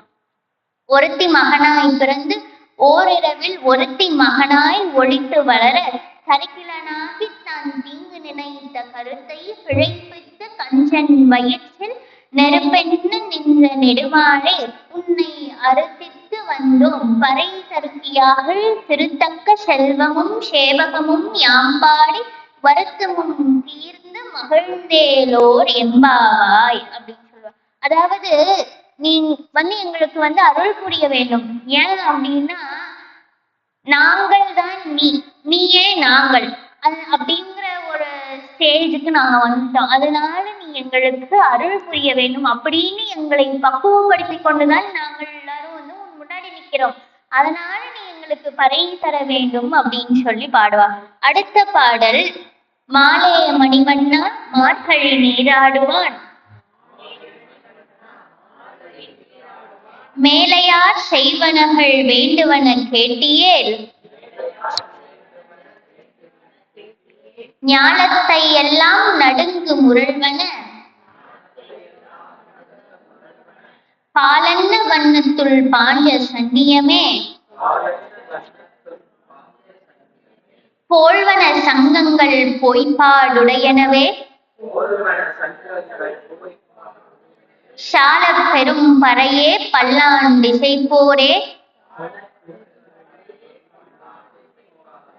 கோல விளக்கே கொடியே விதானமே ஆளின் இலையாய் அருளேலோர் எம்பாவாய். பொதுவாக இது 26வது பாடலாக அமைந்திருக்கிறது. மாழே அப்படின்னு சொன்னா மயக்கத்தை தருபவன் அப்படிங்கிற ஒரு பொருள். அது என்ன? மயக்கத்தை தரக்கூடியவன். கண்ணன் எந்திரிச்சு வந்தான் இல்லையா, அந்த எந்திரிச்சு வரும்போது இவர்கள் எதற்காக வந்தோம் அப்படிங்கிறதையே மறந்துட்டு அவனுடைய வடி வளர்களையும் நடை அழகளையும் மயங்கி கிடக்கிறார்களாம். அப்படி மயக்கத்தை தருபவன் மாழே அப்படின்னு சொல்றாங்க. இன்னொன்னு ஸ்லோகங்கள், அதாவது பகவத்கீதையில சொல்லி இருப்பார்கள் மாமேகம் சரணம் பிரஜ அப்படிங்கிற சொல்ல சுருக்கமா மாம் அப்படின்னு சொல்லுவாங்க. என்னை இறைவன் என்ன சொல்லி இருப்பான் அப்படின்னா என்னை, அதாவது பகவானாகிய என்னை சரணடைய விரும்புவோருக்கு நான் எளிமையாக அணுகும்படியாக இருக்கிறேன் அப்படின்னு. அந்த எளிமையாக இருக்கக்கூடியவன் அந்த மா அப்படிங்கிறத சௌலபியம் அப்படின்னு சொல்லுவாங்க. சௌலபியம் அப்படின்னா எளிமையாக இருக்கக்கூடியவர். எளிமையாக இருக்கக்கூடியவர் இறைவன். அந்த எளிமை அப்படிங்கிற பொருளை இந்த மாமேகம் சரணம் ரஜ அப்படிங்கிற ஸ்லோகத்துல சொல்றா. அது இறைவனுடைய திருவாக்கு. இது பகவதி கீதையாக இருக்கு இல்லையா? திருமாலை வந்து நம்முடைய ஆண்டாள் பாடுறாரு. அப்ப அந்த பகவதி கீதையான திருப்பாவையில வந்து அந்த அப்படிங்கிறது நெடுக்கி மாலே அப்படின்னு சொல்றா. எளிமையாக இருக்கக்கூடியவனும் மயக்கத்தை தருபவனுமாகிய மணிவண்ணா, கருநீல மேனியுடைய மணிவண்ணா அப்படின்னு சொல்றா. மார்கழி நீராடுவான், நீ நீராட வேண்டும் அப்படின்னு சொல்றார். அடுத்தது மேலையார் செய்வனகள் வேண்டுவன கேட்டியல். நாங்க முன்னோர்கள்லாம் சில சடங்கு சம்பிரதாயமெல்லாம் வச்சிருப்பாங்க இந்த பாவை நோன்பை மேற்கொள்வதற்காக. அந்த வழியாகத்தான் நாங்கள் வந்து பாவை நோன்பை மேற்கொள்கிறோம். நாங்களே இஷ்டத்துக்கு சில புரோட்டோகால்ஸ் எல்லாம் அமைச்சுக்காம முன்னோர்கள் எப்படி சொல்லி இருக்கிறார்களோ அதற்கு தகுந்த மாதிரிதான் நாங்க வந்திருக்கிறோம். பெரியாழ்வார் பாடுவார் இல்லையா, எந்தை தந்தை மூத்தப்பன் அப்படின்னு சொல்வாரு. வழி வழியாக நாம செய்கின்றோம், அதாவது வாழையடி வாழையாக உனக்கு சேவை செய்கின்றோம். அப்படி முன்னோர்கள் சொல்வதை வைத்துதான் நாங்கள் வந்து இந்த பாவை நோன்பை இப்பொழுது மேற்கொள்கிறோம். வேண்டுவன கேட்டியே, நீ எங்களுக்கு வேண்டுவனவற்றை அருள் புரிவாயாக அப்படின்னு சொல்றா. ஞாலத்தை எல்லாம் நடுங்கு முரள்வன பாலன்ன வண்ணத்துள் பாஞ்ச சன்னியமே. என்னென்ன வேணும் அப்படிங்கிறத வந்து லிஸ்டா போடுறா. முதல்ல என்ன கேட்கிறா அப்படின்னா சங்கு, இறைவன் கையில். அதாவது இந்த பாவை நோன்பை மேற்கொள்வதற்கான பொருள்கள் என்னென்ன வேணும் அப்படின்னு கேட்கறதுக்கு முதல்ல பாஞ்ச சன்னியம் வேணும். அது எப்படி இருக்குமா? பால் நிறத்தில் அந்த பாலன்ன வண்ணத்துள் பாஞ்ச சன்னியமே அப்படின்னு கேட்கிறா. அடுத்தது போல்வன சங்கங்கள் போய்பாடுடையனவே சால பெரும் பறையே. பெரும் பறை, அதாவது நாங்கள் மற்ற கூட்டங்கள் கேட்கிற மாதிரி உண்டை இதுதான் வேணும் அப்படின்னு நாங்க கேட்க மாட்டோம். பறை, அந்த பெரும் பறையாக இருக்கக்கூடியதைத்தான் நாங்கள் கேட்கிறோம். அந்த பெரும் பறை எது அப்படின்னா இறைவனிடம் இருக்க வேண்டும், இறைவனை சரணாகதி செய்ய வேண்டும். அந்த சரணாகதி அப்படிங்கிற பறையைத்தான் நாங்கள் கேட்கிறோம். சால பெரும் பறையே. அது மட்டும் இல்லாம சரி சரணாகதி ஆகிற அளவுக்கு நாங்க இன்னும் பக்குவப்படல அப்படின்னா கூட உனக்கு கைங்கரியம் செய்ய வேண்டும். எப்பொழுதுமே ஏழேழு ஜென்மத்துக்கு உனக்கு கைங்கரியம் செய்ய வேண்டும். அந்த கைங்கரியம் செய்யும்படியாக அந்த பறையை எங்களுக்கு கொடுத்தரு அப்படின்னு சொல்லி சால பெரும் பறையே பல்லாண்டு திசை போரே அப்படின்னு சொல்ற. அதாவது அந்த பல்லாண்டு பாடுவதற்கு இறைவா உனக்கு பல்லாண்டு பாடுவதற்கு எங்களுக்கு சில பாகவதர்கள் தேவை. அந்த பாகவதர்கள் வேணும். முதல்ல சங்கு கேட்கிறா, அடுத்தது பறை கைங்கரியம் வேணும் செய்யணும் உனக்கு அப்படின்னு சொல்ற. அடுத்து பாகவதர்கள் பல்லாண்டு இசைப்பதற்கு பாகவதர்கள் வேண்டும் அப்படிங்கிறத சொல்றா. கோல விளக்கே, அந்த விளக்கு வேண்டும் அப்படின்னு சொல்ற. எதற்காக விளக்கு வேண்டும் அப்படின்னா இதுதான் காலையிலேயே அதாவது விடியறதுக்கு முன்னாலேயே வந்துட்டா இல்லையா, அப்ப இருள் சூழ்ந்து இருக்கும் இல்லையா. அப்ப அந்த இருள் சூழ்ந்து இருக்கும் போது எல்லார் முகத்தையும் நல்லா தெளிவா பார்ப்பதற்காக விளக்கு வேண்டும். கோல விளக்கே கொடியே அப்படின்னா தூரத்துல இருக்கவங்களை பாக்குறதுக்கு உண்டி பாக்குறதுக்கு கொடி வேண்டும் அப்படின்னு சொல்றா. விதானமே அப்படின்னு சொல்ற. விதானம்னா அந்த மேல இருப்பதற்கு, அதாவது பனி வந்து எங்களுடைய தலையில் வந்து வீழ்ந்து கொண்டிருக்கிறது, அது வீழாமல் இருப்பதற்கு ஒரு விதானம் வேண்டும் அப்படின்னு சொல்லி கேட்கிறார். சங்கு பறை பாகவதர்கள் பல்லாண்டு செய்வதற்காக பாகவதர்கள், விளக்கு, அப்புறம் கொடி, விதானம் அப்படின்னு 6 பொருளை கேட்டுட்டு ஆளின் இலையாய், அதாவது வடபத்திரசாயியாக பள்ளி கொண்டிருக்கக்கூடிய பெருமாளே எங்களுக்கு நீ அருள் புரிவாயாக, இதையெல்லாம் அருள் புரிவாயாக அப்படின்னு சொல்லி அருளேலோர் எம்பாவாய் அப்படின்னு சொல்றா. மாலே மணிவண்ணா மார்கழி நீராடுவான். இந்த மார்கழி அப்படின்னு எடுத்து விட்டோம் அப்படின்னா அதை 2ஆ பிரிச்சோம் அப்படின்னா மார்கழி அப்படிங்கிறது வரும். அந்த மார் அப்படிங்கிறது அகங்காரம், நம்மளுடைய அந்த மமதை, இதையெல்லாம் கழிக்க வேண்டும். அப்படி கழித்தால்தான் என்ன செய்ய முடியும்? இறைவனுடைய காலடியில போய் நம்ம கிடக்க முடியும், இறைவனுடைய கழலை பற்ற முடியும். நமக்குள்ள இருக்கிற இந்த அகங்காரம், மமதை, இந்த மமகாரம் இதையெல்லாம் விட்டால் ஒழிய, இதை கழித்தால் ஒழிய இறைவனுடைய காலை நாம் சென்றடைய முடியும் அப்படின்னு சொல்றா. இது 26ஆம் பாசுரம். இதற்கு ஒரு சிறப்பு இருக்கு. அதாவது 2ஐயும் 6ஐயும் கூட்டினால் 8 வரும் இல்லையா? அந்த 8 அப்படிங்கிறது ஓம் நமோ நாராயணா. இப்ப எப்படி சொல்லுவோம் இல்லையா, ஓம் நமச்சிவாய அப்படிங்கிற அந்த பஞ்சாட்சரம் மாதிரி நம்ம வைணவர்களுக்கு வாய்த்தது ஓம் நமோ நாராயணா. அப்ப அந்த 8 வரும். 8ஆக இந்த 26ஆம் பாடல் இறைவனாக குடிகொண்டிருக்கிறார் அப்படின்னு சொல்லலாம். அப்போ அந்த இறைவன், அந்த திருமண இசை ஆழ்வார் திருச்சந்த விருத்தம் அப்படிங்கிற அந்த பாசுரத்துல அழகா சொல்லியிருப்பார். ஐந்தும் ஐந்தும் ஐந்துமாகி அல்லவற்று உலாயுமாய், ஐந்து மூன்றும் ஒன்றுமாகி நின்ற ஆதி தேவனே, ஐந்துமைந்தும் ஐந்துமாகி அந்தரத்து அணைந்து நின்று, ஐந்துமைந்தும் ஐந்துமாய நின்னையாவர் காண வண்ணரே அப்படின்னு சொல்லியிருப்பார். அதாவது ஐந்தும் ஐந்தும் ஐந்துமாகி அல்லவற்று உலாயுமாய், முதல் அடியில வந்து 3 5 வருது. இந்த 3 5ல முதல் 5 வந்து ஐம்பூதங்களை குறிக்கின்றது. நிலம், நீர், காற்று, ஆகாயம், நெருப்பு, இதை வந்து குறிக்கின்றது. அடுத்த 5 முதல் அடியில் இருக்கக்கூடிய 2ஆம் 5 வந்து நம்மிடம் இருக்கக்கூடிய ஞானேந்திரியங்களை குறிக்கிறது. கண், காது, மூக்கு, நாக்கு, தோல், இதை வந்து குறிக்கிறது. அடுத்து 5ம் ஆகி அல்லவற்றுளாயுமாய், அந்த 5 கடைசியில 3ஆம் 5 எதை குறிக்கிறதுனா கண்மேந்திரியங்கள் அப்படின்னு சொல்லக்கூடிய கை, கால், நாக்கு, குதம், குறி, இவற்றை குறிக்கிறது. இது முதல் 5 15. முதல் 5ம் 5ம் 5மாகி அல்லவற்றுளாயுமாய் இருக்கக்கூடியது 15 வந்துருச்சு. அதுக்கப்புறம் 2ஆம் அடியில் இருக்கக்கூடிய 5 3ம் 1மாகி நின்ற ஆதி தேவனை அப்படின்னு சொல்லுது. அந்த 5 எதை குறிக்குது அப்படின்னா தன்மாத்திரைகள் அப்படின்னு சொல்லுவாங்க. இந்த 5 உணரப்படும் பண்புகள் 5 அப்படின்னு சொல்றாங்க. ஒளி, சுவை, ஓசை, நாற்றம், உணர்ச்சி. அதாவது கண், காது, மூக்கு, நாக்கு, தோல் இவற்றினால் அறியப்படக்கூடியவைகள் வந்து தன்மாத்திரைகள் அப்படின்னு சொல்லி அந்த பண்புகள் எல்லாம் சொல்றாங்க. இதற்கோட சேர்த்து 20,000. அடுத்தது 3 அப்படின்னு சொல்லக்கூடியது இதனால் ஏற்படக்கூடிய உட்காரணங்கள் அப்படின்னு சொல்றோம். முதல்ல எடுத்தனே அகங்காரம் வந்துவிடும். ஏன்னா நமக்கு இத்தனை இருக்கு அப்படின்னு சொல்லி அகங்காரம் வந்துவிடும். அதற்கப்புறம் அறிவு, குணம், இது 2. ஏன்னா அறிவு, குணம் இருந்தாதான் அகங்காரம் அப்படிங்கிறதே தலையை தூக்கும். அந்த 3 அப்படின்னு. அடுத்தது 1. இந்த 1 மட்டும் வேறு என்ன அப்படின்னா அது மனம். இன்னும் 24 மொத்தமா சேர்க்கணும். முதல்ல ஐம்பூதங்கள், ஞானேந்திரியங்கள், கண்மேந்திரியங்கள்.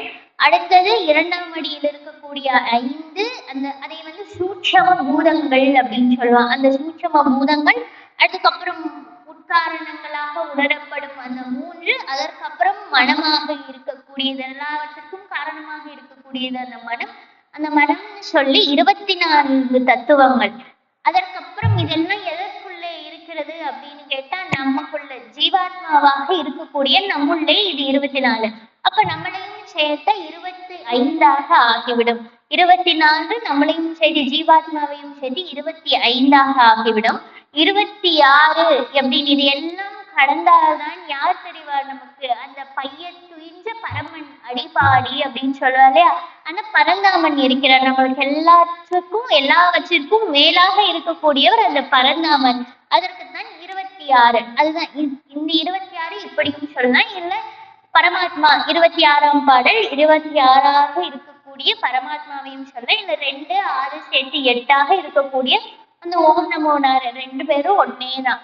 அதனால இந்த பாடல் வந்து மிகவும் வந்து ஒரு அர்த்தம் பொருந்திய பாடலாக பார்க்கப்படுகிறது. சரணாகதி தத்துவத்துக்கு இந்த ஞானேந்திரியங்கள், கண்மேந்திரியங்கள், அப்புறம் நம்மளுக்கு இருக்கக்கூடிய அந்த பண்புகள், இதையெல்லாம் இந்த அகங்காரம் இதையெல்லாம் விட்டாதான் நம்ம இறைவனோட பரமாத்மாவோட போய் சேர முடியும். அந்த சரணாகதி தத்துவத்தை ஆண்டாள் வந்து இங்க சொல்றா.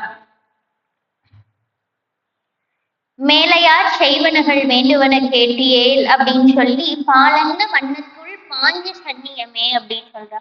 நாச்சியார் திருமுடியிலையும் இதேதான் பாடியிருப்பா. கற்பூரம் நாருமோ, கமலப்பூ நாருமோ, திருப்பவள செவ்வாய்தான் சித்திரிக்குமோ, வெண் ஆழி சங்கே நீ வந்து கேட்டு சொல்லு அப்படின்னு சொல்லுவோம். மாதவன் வாய் ருசியும் நாற்றமும் விருப்புற்று கேட்கிறேன் சொல் ஆழி வெண்சங்கே அப்படின்னு சொல்லியிருப்பா. அங்க சங்கு கிட்ட கேட்கிற மாதிரி. இதேதான் வந்து அதாவது அந்த வாய் அவருடைய பவள வாய் அழகை வந்து வர்ணித்து கூறியிருப்பார். இதே வந்து குலசேகர ஆழ்வாரும் சொல்லி இருப்பார். செடியாய வல்வினைகள் தீர்க்கும் திருமாலே நெடியானே வேங்கடவா நின் கோயிலின் வாசல் அடியாரும் வானவரும் அறம்பயிரும் கிடந்து எங்கும் படியாய் கிடந்து உன் பவழவாய் காண்பேனே அப்படின்னு சொல்லியிருப்பார். அதாவது திருமலையில இப்போ நம்ம திருப்பதிக்கு போகணும் அப்படின்னா என்னதான் இருந்தாலும் 300 ரூபாய் டிக்கெட் வந்து 3 மாசத்துக்கு முன்னாடி புக் பண்ணி இருந்தாலும் இறைவனை பார்க்கக்கூடியது அந்த ஒரு கணம், அந்த ஒரு வினாடி தான். அதற்காக 7 ஜென்மங்கள் காத்திருக்கிற மாதிரி இருந்தாலும் அந்த சந்தோஷம் நமக்கு கிடைக்காது இல்லையா? அப்படி அந்த சந்தோஷம் இப்போ ஒரு வினாடி மட்டும் எனக்கு இருக்கக்கூடாது, எப்பவுமே இருந்து கொண்டே இருக்கணும் அப்படின்னு குலசேகர ஆழ்வார் கேட்கிறாரு. கேட்டுட்டு என்ன சொல்றாரு, சரி அப்படி இருக்க வேண்டும் அப்படின்னா நான் வந்து இந்த திருமலையில திருவேங்கட மலையில ஏதாச்சும் ஒரு செடியா இருந்துகிட்டுமா அப்படின்னு கேக்குறாரு. அப்படி செடியா இருந்தா வந்து யாராச்சும் வெட்டி விட்டு போயிடுவார்கள், அதனால செடி வேண்டாம் அப்படின்னு சொல்லிட்டாரு. சரி இந்த போகக்கூடிய வெள்ளமாக காட்டாராக நான் இருந்து விட்டு போகணுமா, போனா அப்படியே போயிருமே, திரும்பி இப்ப எங்க வரும், திருமலைக்கு வரும்னு அந்த தண்ணீர் தெரியாது அப்படின்னு சொல்ல. சரி இங்க இருக்கக்கூடிய புதர்களாக இருந்து விடட்டா, புதர்களாக இருந்து விட்டாலும் தொந்தரவு செய்து ஏதாவது பிராணிகள் வந்து படுத்து கொள்ளுது அப்படின்னு சொல்லி வெட்டிடுவாங்க. புதர்களாகவும் இருக்கல. சரி இருக்கக்கூடிய அந்த திருமாலுக்கு பிடித்தது செண்பகம், அந்த செண்பக மரமாக நான் இருந்து கொள்ளட்டுமா அப்படின்னு கேட்கும்போது செண்பக மரம் சரி பூ காய்க்கலைன்னா வெட்டி விட்டு மேல வளரும் சொல்லுவாங்க அப்படின்னு. இல்ல செண்பக மரம் சரி அப்படின்னு பாக்குறாரு. நின்று பார்க்கும்போது தங்க வட்டிலை வந்து ஐயர் வந்து எடுத்து கொண்டு போகிறார். அப்படி அந்த தங்க வட்டிலை எடுத்து கொண்டு போகும்போது சரி நான் தங்க வட்டிலா இருந்துக்கிறேன், எப்பவுமே டெய்லியும் உன்னை பார்த்துக்கிட்டே கிட்ட இருந்து பார்க்கலாம்ல பெருமாளே அப்படின்னு சொல்றாரு. சரி தங்க வட்டிலாக இருந்தா தங்கத்துக்கு இப்பவே இவ்வளோ டிமாண்ட் இருக்கும்போது யாராச்சும் திருடி கொண்டு போயிட்டாங்க அப்படின்னா நம்ம என்ன செய்வது, அதனால தங்க வட்டிலாகவும் இருக்க வேண்டாம் அப்படின்னு சொல்லிட்டு என்ன சொல்ற, அப்பா பெருமாளே நான் எதாவோ இருக்க வேண்டாம், இந்த படியா இருந்து உன் பவழவாய் காண்பேனே அப்படின்னு சொல்லி இந்த படியா இருந்து தினமும் வாய் அந்த பவழவாயை நான் பார்த்து கொள்கிறேன்ப்பா பெருமாளே அப்படின்னு சொல்லி பாரு. அதை இந்த முழு பாசுரம் மாலே மணிவண்ணா மார்கடி நீராடுவான் மேலையார் செய்வனகள் வேண்டுவன கேட்டியல் ஞானத்தை எல்லாம் நடுங்கு முரள்வன பாலன்ன வண்ணத்துள் பாஞ்ச சன்னியமே போல்வன சங்கங்கள் பொய்ப்பாடுடையனவே சால பெரும் பறையே பல்லான் திசைப்பாரே கோல விளக்கே கொடியே விதானமே ஆடின் இலையாய் அருளேலோர் எம்பாவாய் அப்படின்னு சொல்லி பாசுரத்தை முடிக்கிறார். அடுத்தபடியாக கோவிந்தா அப்படிங்கிற நாமம் தான் இறைவனுக்கு பிடித்த நாமம் இல்லையா? அந்த நாமத்தை சொல்லி மறுபடியும் பாட ஆரம்பிக்கிறார். கூடாரை வெல்லும் சீர் கோவிந்தா உந்தன்னை பாடி பறை கொண்டு யாம் பெறும் சம்மானம் நாடு புகழும் பரிசினால் நன்றாக சூடகமே தோள்வளையே தோடே செவிப்பூவே பாடகமே என்றனைய பல்கலனும் யாமணிவோம் ஆடை உடுப்போம் அதன் பின்னே பாற்சோறு மூட நெய் செய்து முழங்கை வழிவார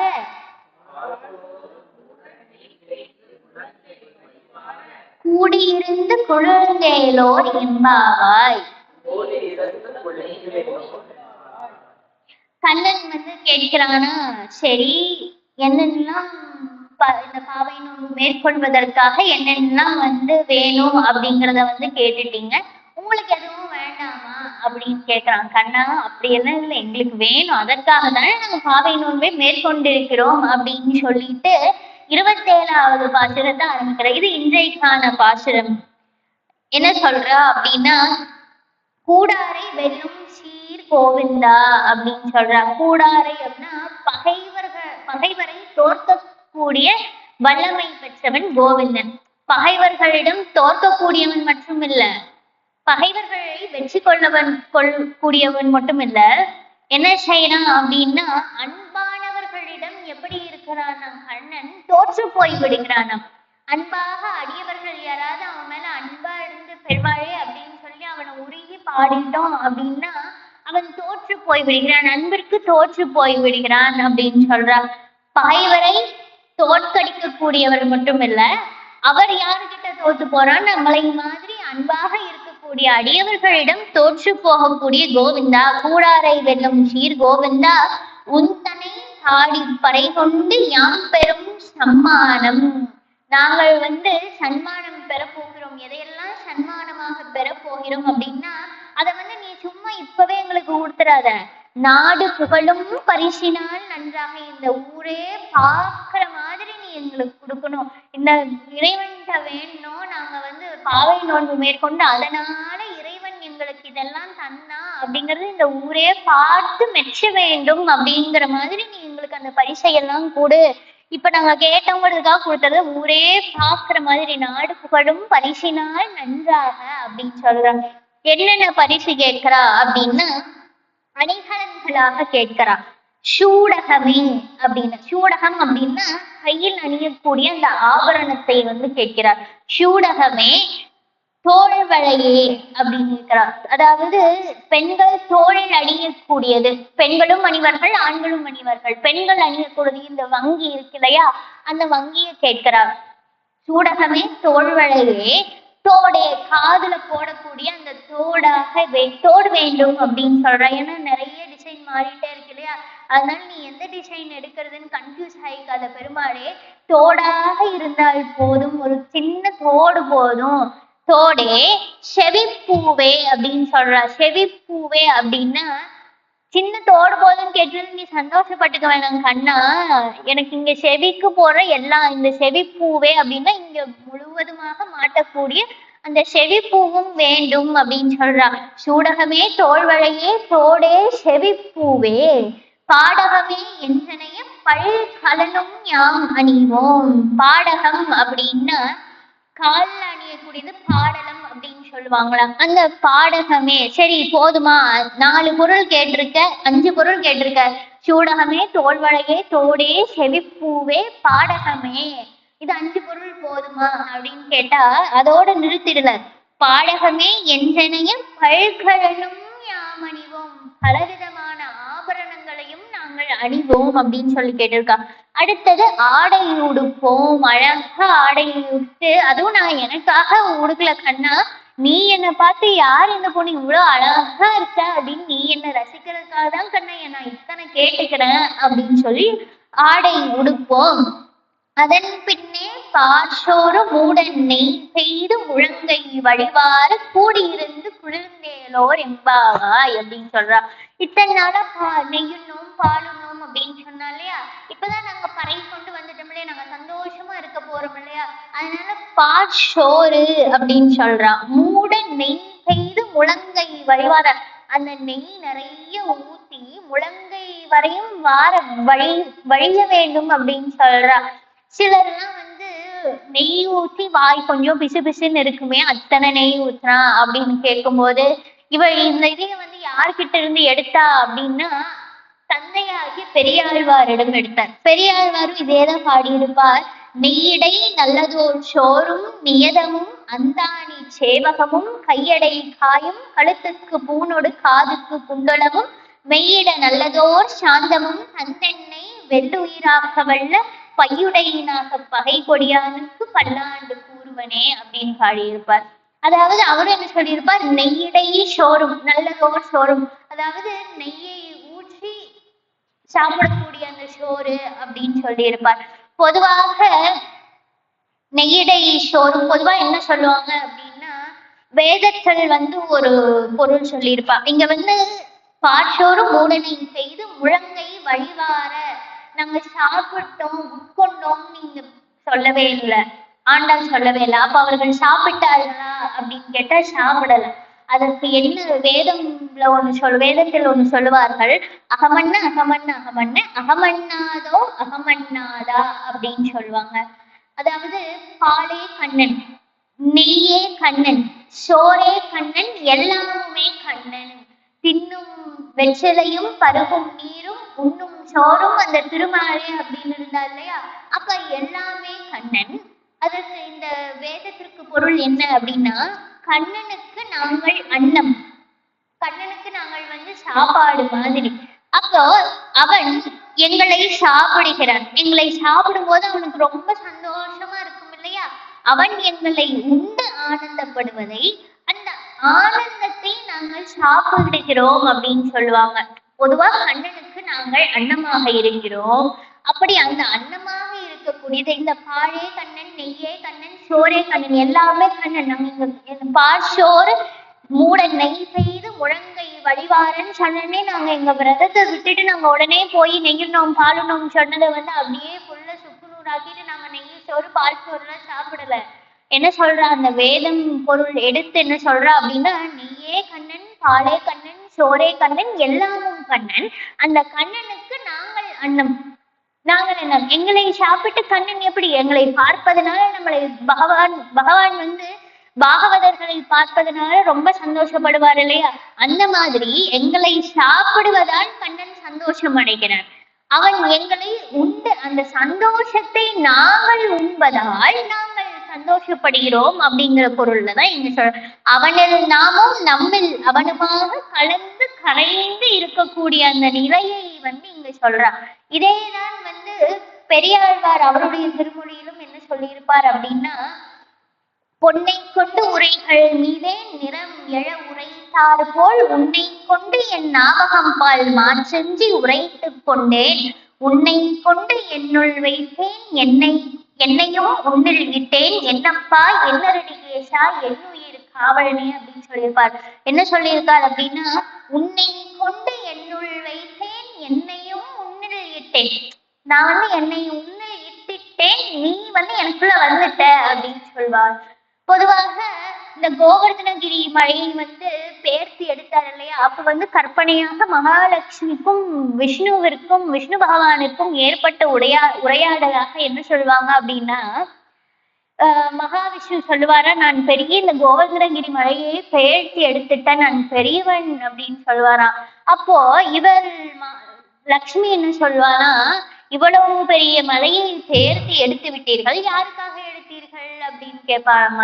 யாருக்காகன்னா, என்னுடைய அடியவர்களுக்காக, இவர்களுக்காக, ஆயர் குலத்திற்காக எடுத்தேன். அப்ப அவர்கள் பெரியவர்களா, நீங்கள் பெரியவரா அப்படின்னு கேட்பாங்களாம். இதேதான் அந்த வேதம் அனைத்திற்கும் வித்தாகும்னு சொன்னோம் இல்லையா, நம்மாழ்வாரும் இதையேதான் கேட்டிருப்பார். நீ பெரியவனா நான் பெரியவனா அப்படின்னு இறைவனை பார்த்தே கேட்டிருப்பார். அது அழகான ஒரு பாசுரம். அதாவது நீ பெரியவனா நான் பெரியவனா அப்படிங்கிறது கேட்டிருப்பார். எப்படின்னா, புவியும் இரு விஷமும் நினகத்த நீ என் செவியின் வழி புகுந்தென்னுள்ளாய் அவிவின்றி யான் பெரியன் நீ பெரிய என்பதனை யார் அறிவார் உன் பருகு நேமியாய் உள்ளு அப்படின்னு சொல்லியிருப்பாரு. புவியும் இருவசமும் நினகத்த நீ என் செவியின் வழி புகுந்து என்னுள்ளாய் அவிவின்றி யான் பெரியன் நீ பெரிய என்பதனை யார் அறிவார் உன் பருகு நேமியாய் உள்ளு அப்படின்னு சொல்லுவாங்க. அதாவது அனைத்து உலகங்களையும் தன்னுடைய திருவயிற்றில் தாங்கி இருக்கக்கூடியவர் அந்த திருமால். அந்த 7 லோகங்களையும் தன்னுடைய திருவயிற்றில் தாங்கி இருக்கக்கூடியவர். அப்படி தாங்கி இருக்கக்கூடிய இந்த பெருமாள் என்ன பண்ண, நீ இந்த 7 உலகங்களையும் தாங்கி கொண்டிருக்கிறாய். உன்னை நான் என்ன பண்ண, அந்த பக்தி அப்படிங்கிறதுனால என்னுடைய மனத்தினுள் நான் உன்னை வைத்துட்டேன். இந்த சின்ன மனசுல நான் உன்னை வைத்துட்டேன். இப்ப சொல்லு, நீ பெரியவனா, இந்த 7 உலகங்களையும் வைத்திருக்கக்கூடிய நீ பெரியவனா, இந்த 7 உலகங்களையும் வைத்திருக்கக்கூடிய உன்னை என்னுடைய சின்ன மனசுல நான் வச்சுட்டேனே, நான் பெரியவனா சொல்லு அப்படின்னு சொல்லி கேட்டிருப்பார். அந்த மாதிரிதான் இந்த பாசுரமும் அழகாக அமைந்திருக்கிறது. கூடாரை வெல்லும் சீர்கோவிந்தா உந்தன்னை பாடி பறை கொண்டு யாம் பெறும் சம்மானம் நாடு புகழும் பரிசினால் நன்றாக சூடகமே தோள்வளையே தோடே செவிப்பூவே பாடகமே என்றனைய பல்கலனும் ஞாமணிவோம் ஆடை உடுப்போம் அதன் பின்னே பாஷோரு மூட நெய் பெய்து முழங்கை வழிவார கூடியிருந்து குளிர்ந்தேலோர் எம்பாவாய். அப்படி நாங்கள் என்ன பண்ணோம் அப்படின்னா, எல்லாரும் சேர்ந்து நீ எங்களை மகிழ்வித்தாய் இல்லையா, அந்த மாதிரி நாங்க எல்லாரும் சேர்ந்து குளிர்ந்தேலோர் எம்பாவாய். எங்களை சாப்பிட்றதுனால உனக்கு மகிழ்ச்சி கிடைச்சது இல்லையா, அந்த மகிழ்ச்சியை வச்சு நாங்க எல்லாரும் சேர்ந்து மகிழ்ச்சியாக இருக்கிறோம் அப்படின்னு சொல்லி இந்த பாசுரத்தை முடிக்கிறார்.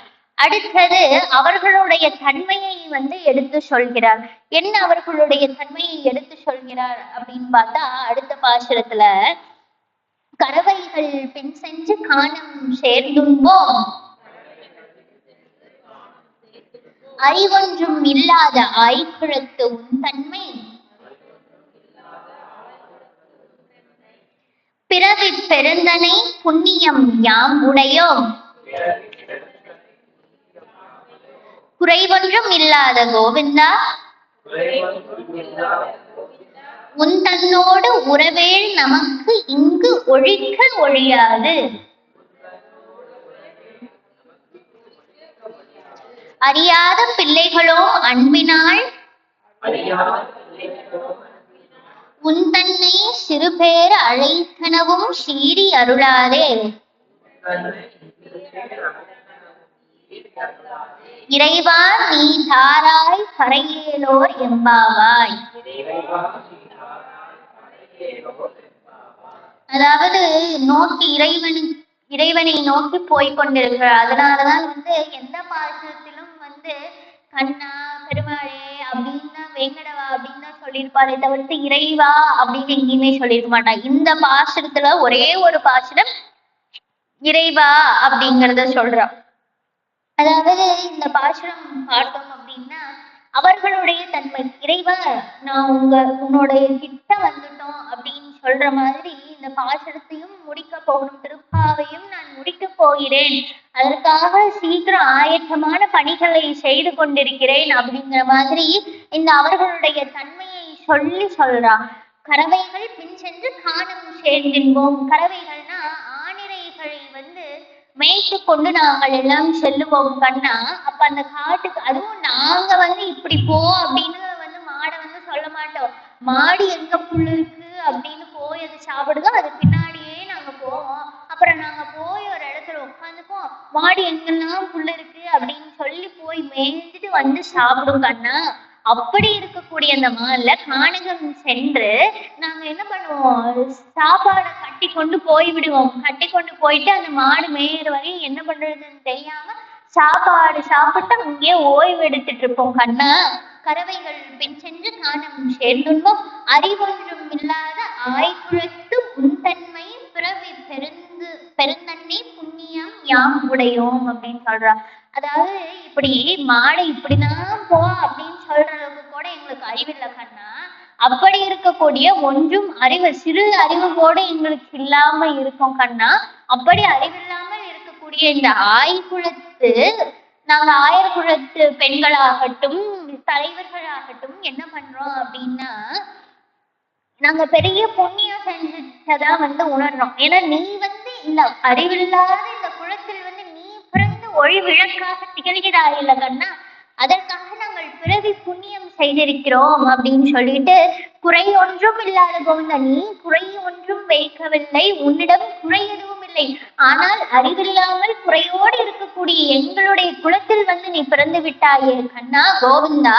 உன் தன்னோடு உறவேறு நமக்கு இங்கு ஒழிக்க முடியாது. இனி 7 ஜென்மம் ஆயிட்டாலும் கண்ணன் எங்களுடைய குலத்தில் பிறந்திருக்கிறான் அப்படிங்கிற ஒரு பெருமையே போதும். அந்த உறவை யார் சொன்னாலும் யார் தடுத்தாலும் ஒழிக்க ஒழியாது. இன்னைக்கு கூட ஆயர் குலத்தில் தான் கண்ணன் பிறந்தான், வடமதுராவில் வளர்ந்தான் அப்படிங்கறது எல்லாம் போற்றி பாடுறோம் இல்லையா. அப்படி 7 ஜென்மம் ஆனாலும் இந்த உறவு உனக்கும் எனக்குமான உறவு ஒழிக்க இயலாது. அறியாத பிள்ளைகளோ அன்பினால் உன் தன்னை சிறு பெயர் அழைத்திடவும்.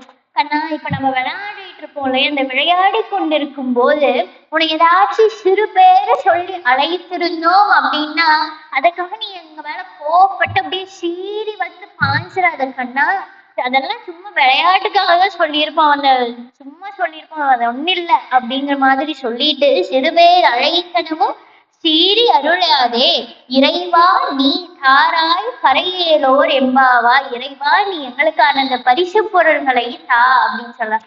அதாவது இந்த ஆயர் குலத்தில் இருக்கக்கூடிய பெண்கள் அறிவற்றவர்களாக இருந்தாலும் அந்த கண்ணனிடம் பக்தி செலுத்த வேண்டும் அந்த அறிவு இருக்கத்தானே செய்கின்றது அவர்களிடத்தில். அதாவது அவர்கள் அறிவற்றவர்களாக இருந்தாலும் கண்ணனிடம் பக்தி செலுத்த வேண்டும் அப்படிங்கிற ஒரு அறிவு இருக்கு இல்லையா? அந்த நம்ம வாழ்க்கையில உயர்வதற்கு அந்த ஒரு அறிவு மட்டும் போதுமானது. இறைவனிடம் நம்மை சரணாகதி செய்து விட்டால் அதுக்கப்புறம் எல்லாவற்றையும் இறைவன் பார்த்துக் கொள்வான். ஐயோ நான் சாப்பிட்றதுக்கு வேலை செய்யணுமே உழைக்கணுமே அப்படிங்கிறது இல்லை. இறைவனோட சேர்ந்து அப்படி இறைவனுடைய நாமங்களில் லயித்து விட்டால் இறைவனை எல்லாவற்றையும். நாங்கள் அறிவில்லாதவர்களாக அந்த ஆயர் குலத்தவர்கள் இருந்தாலும் அந்த கண்ணனிடம் பக்தி செலுத்த வேண்டும் அப்படிங்கிற ஒரு அறிவு இருக்கத்தானே. இதைத்தான் தாயமான தயாபர சுவாமி சொல்வார்கள், கல்லாத பேர்களே நல்லவர்கள் நல்லவர்கள் கற்ற அறிவில்லாத என் கருமத்தை என் சொல்கேன் மதியை என் சொல்லுகேன் அப்படின்னு சொல்வாரு. கல்லாம இருந்தாலும் இறைவன் மேல அன்பு செலுத்தணும் அப்படிங்கிற அறிவு அவர்களுக்கு இருக்கு. அதனால அவர்கள் நல்லவர்கள். நான் பண்ண பாவம் கர்மம் மனிதனாக பிறந்து இந்த வினைகள் எல்லாம் செய்திருப்பேன், அதையெல்லாம் நான் எங்க போய் கழிக்க போகிறேன் அப்படிங்கிற மாதிரி சொல்லியிருப்பார்.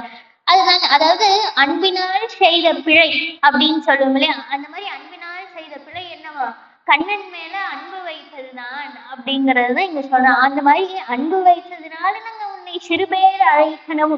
சின்ன சின்ன பெயர்லாம் சொல்லி பெருமாளே அப்படின்னு சொல்லி அழைக்காம, கண்ணா இங்க வாடா, எதுக்கு விஷமத்தனம் பண்ணிட்டு இருக்க, துஷ்ட பிள்ளையா இருக்க, எதுக்கு குடும்பத்தனம் பண்ணிக்கிட்டே இருக்க அப்படின்னு சொல்லி நீ நெய்யெல்லாம் திருட வரும்போது நாங்க வெண்ணையெல்லாம் திருட வரும்போது உன்னை திட்டணும் இல்லையா? அதையெல்லாம் மனசுல வச்சுக்காத கண்ணா, சிறு பேரழைத்தனமும் சீறி அருளாதே அப்படின்னு சொல்றாங்க. கறவைகள் பெண் சென்று காணம் சேர்ந்துன்போம் அறிவொன்றும் இல்லாத ஆய்குழத்து உன் தன்மை பிறவி பெருந்தன்னை புண்ணியம் யாமுடையும் குறைவொன்றும் இல்லாத கோவிந்தா உன் தன்னோடு உறவே நமக்கு இங்கு ஒழிக்க ஒழியாது அறியாத பிள்ளைகளோம் அன்பினால் உன்னை சிறுபேர் அழைத்தனவும் சீறி அருளாதே இறைவா நீ தாராய் கரையேறோர் எம்பாவாய் அப்படின்னு சொல்றான். சரி, கண்ணன் இதுவரையும் இதுகாலம் பறை பறை அப்படின்னு கேட்டுக்கொண்டிருந்தீர்கள் இல்லையா? சரி பறை கொடுக்கிறேன் அப்படின்னு சொன்னே, இல்லை எங்களுக்கு பறையெல்லாம் வேண்டாம் அப்படின்னு சொல்லி, என்ன இந்த பாவை நோன்பு மேற்கொண்டது, இது எல்லாம் மேற்கொண்டது பறை பெறுவதற்கு தானே, உலகமெல்லாம் உங்களை புகழும்படியாக இருப்பதற்கு தானே இந்த பறை வேண்டும் அப்படின்னு சொல்லி பாவை நோன்பை எல்லாம் மேற்கொண்டு இதுகாலம் பறை பறைன்னு கேட்டுக்கொண்டிருந்தீர்களே, பறையை கொடுக்க போகிறேன் அப்படின்னு இறைவன் சொன்னேன், பறையெல்லாம் வேண்டாம் கண்ணா, எங்களுக்கு பறை ஏற்கனவே கிடைத்து விட்டது அப்படின்னு சொல்றாங்க. கண்ணனுக்கு ஒரே ஆச்சரியமா இருக்கிற மாதிரி அடுத்தது கடைசி பாசத்துக்கு மேல என்ன சொல்றா அப்படின்னா, எங்களுக்கு பறை கிடைத்து விட்டது அப்படின்னு சொல்லி அது என்ன பறை அப்படிங்கிறதை விளக்குகிறார். இந்த கடைசி 2 பாசுரத்துக்கு ஒரு சிறப்பு இருக்கு. என்ன சிறப்பு அப்படின்னா, எந்த கோயில்களில் ஆகட்டும் திருப்பாவையை சொல்லிதான் பூஜை செய்வார்கள். அந்த பொதுவா சொல்ற மந்திரங்களோட சேர்ந்து திருப்பாவை சொல்லிதான் பூஜை செய்வார்கள் இறைவனுக்கு. அப்படி அந்த திருப்பாவையில எல்லா திருப்பாவையும் 30 திருப்பாவையும் சொல்லிட முடியாது. அதனால இந்த கடைசி 2 திருப்பாவை தான் இறைவனுக்கு எல்லா பெருமாள் கோயிலையும் இறைவனுக்கு சொல்லக்கூடிய அந்த மந்திரம் அப்படின்னு சொல்லக்கூடிய அந்த பாடல். இந்த பாசுரத்தை சொல்லிதான் இறைவனுக்கு அர்ச்சனை செய்வார்கள். அப்படி இருக்கக்கூடிய பாசுரம் 29 30வது பாசுரம். சிற்றும் சிறுகாலே வந்துன்னை சேவித்து உன் பொற்றாமரை அடியே போற்றும் பொருள் கேளாய் பெற்ற மெய் துண்ணும் குலத்திரு பிறந்த நீ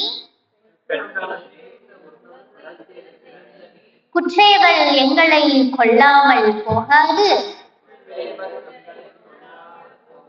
இற்றை பறை கொள்வான் நன்றுகான் கோவிந்தா எற்றைக்கும் ஏழேழ் பிறவிக்கும் முன் தன்னோடு குற்றுமே ஆவோம்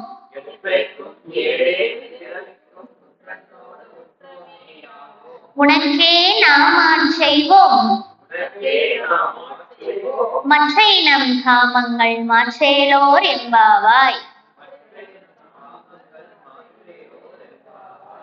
அதாவது விடியற் காலையிலேயே வந்து நாங்கள்லாம் வந்து உன்னை சேவித்துக் கொண்டிருக்கிறோம்ல கண்ணா. அதாவது அந்த இருள் வந்து போவதற்கு முன்னாடியே முதல்ல இருந்து வரா சிற்றும் சிறுகாலே அப்படின்னு சொல்லிட்டு அந்த இருள் வந்து போவதற்கு முன்னாடியே நான் என்ன பண்ணேன், நான் விடிய காத்தால சீக்கிரம் எந்திரிச்சுட்டு அந்த பனி விழுது அப்படிங்கிறது கூட தெரியாம அந்த பனி விழுந்து தலைக்குள்ள போகிறது கூட தெரியாம ஒவ்வொரு வீடா சென்று சிறுமியர்களை எல்லாம் அழைத்து கொண்டு ஒரு புள்ள தூங்கிட்டே இருக்கா, நல்ல செல்வ வளம் மிக்க பிள்ளை தூங்கிட்டே இருக்கா, நான் வந்து உங்களை எழுப்புறேன்னு சொன்ன பிள்ளை தூங்கிட்டு இருக்கா, அதுக்கப்புறம் எல்லாத்துக்கும் செல்ல பிள்ளையாக இருக்கு அந்த இளங்கிலேயே அப்படின்னு சொல்லுவா இல்லையா, அந்த பிள்ளையும் தூங்கி கொண்டு இப்படி இருக்கக்கூடிய தோழிமார்கள் எல்லாம் எழுப்பி கொண்டு நீராடுவதற்காக உன் வாசல் முன்னாடி வந்து நின்று உன் கோயிலின் வாசலின் முன்னால் வந்து நின்று உன்னை எழுப்பி நீ எந்திரிக்கல, முதல்ல நந்தகோபனை எழுப்பி அதுக்கப்புறம் யசோதை எழுப்பி நப்பின்னை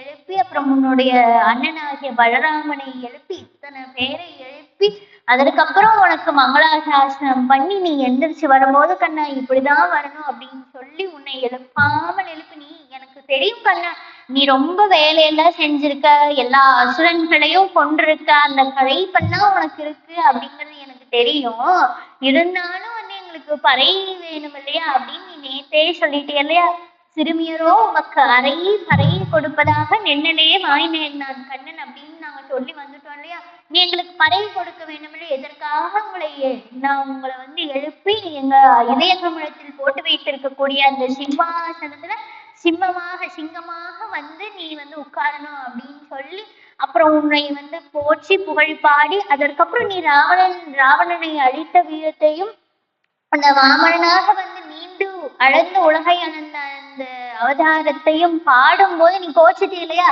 எனக்கு கோவிந்த நாமம் தானே உனக்கு பிடிக்கும் அப்படிங்கிறதுக்காக அப்ப இருந்து கோவிந்த நாமத்தையே நாங்க சொல்லி நீ இந்த ஆயர்பாடி குலத்தை எப்படியெல்லாம் காத்தாய் அப்படிங்கறது எல்லாம் சொல்லி இது காலம் சொல்லி பறையை கொடுக்கறதுக்கு என்னெல்லாம் வேணும், அந்த அணிகலன்கள் என்னென்ன, சரி எங்களுக்கு என்ன வேணும்னு நீ கேட்டதுனால எங்களுக்கு வேணும் அப்படிங்கறதையெல்லாம் நாங்க கேட்டு இப்ப கடைசியா நீ பறையை கொடுக்கற அப்படின்னு சொல்லி நாங்க வந்து நின்றுருக்கோம் கண்ணா அப்படின்னு சொல்லி ரொம்ப சந்தோஷமாக அந்த பாடலை வந்து பாடுகிறார்.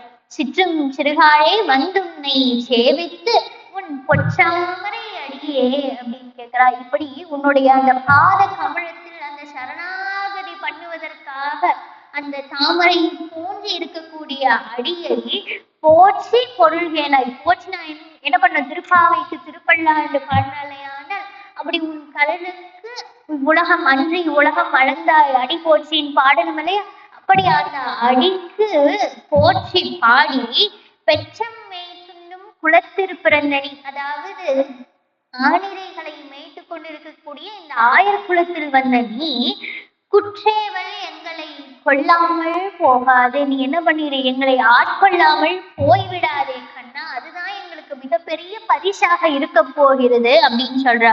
குற்றேவல் எங்களை கொல்லாமல் போகாது இச்சை பறை கொள்வான் அன்றுகான் கோவிந்தா அப்படின்னு சொல்றா.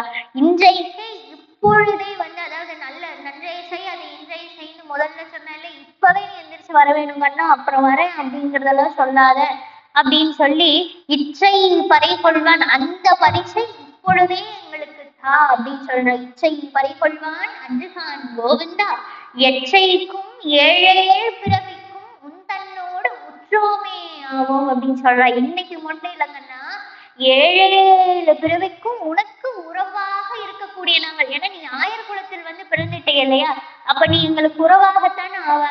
இந்த உறவு இந்த ஜென்மம் மட்டும் இருக்கக்கூடாது கண்ணா, எப்பெல்லாம் நீ வந்து இந்த உலகத்தை காப்பதற்காக அவதாரம் எடுத்தாலும் எங்களுடைய குலத்தில் வந்து நீ பிறக்க வேண்டும். இச்சைக்கும் ஏழேழு பிறவிக்கும் உன் தன்னோடு உற்றோமே உனக்கு உறவினர்களாக ஆக வேண்டும், அந்த பாகியத்தை வந்து நீ எங்களுக்கு அருளு கண்ணா அப்படின்னு சொல்றா.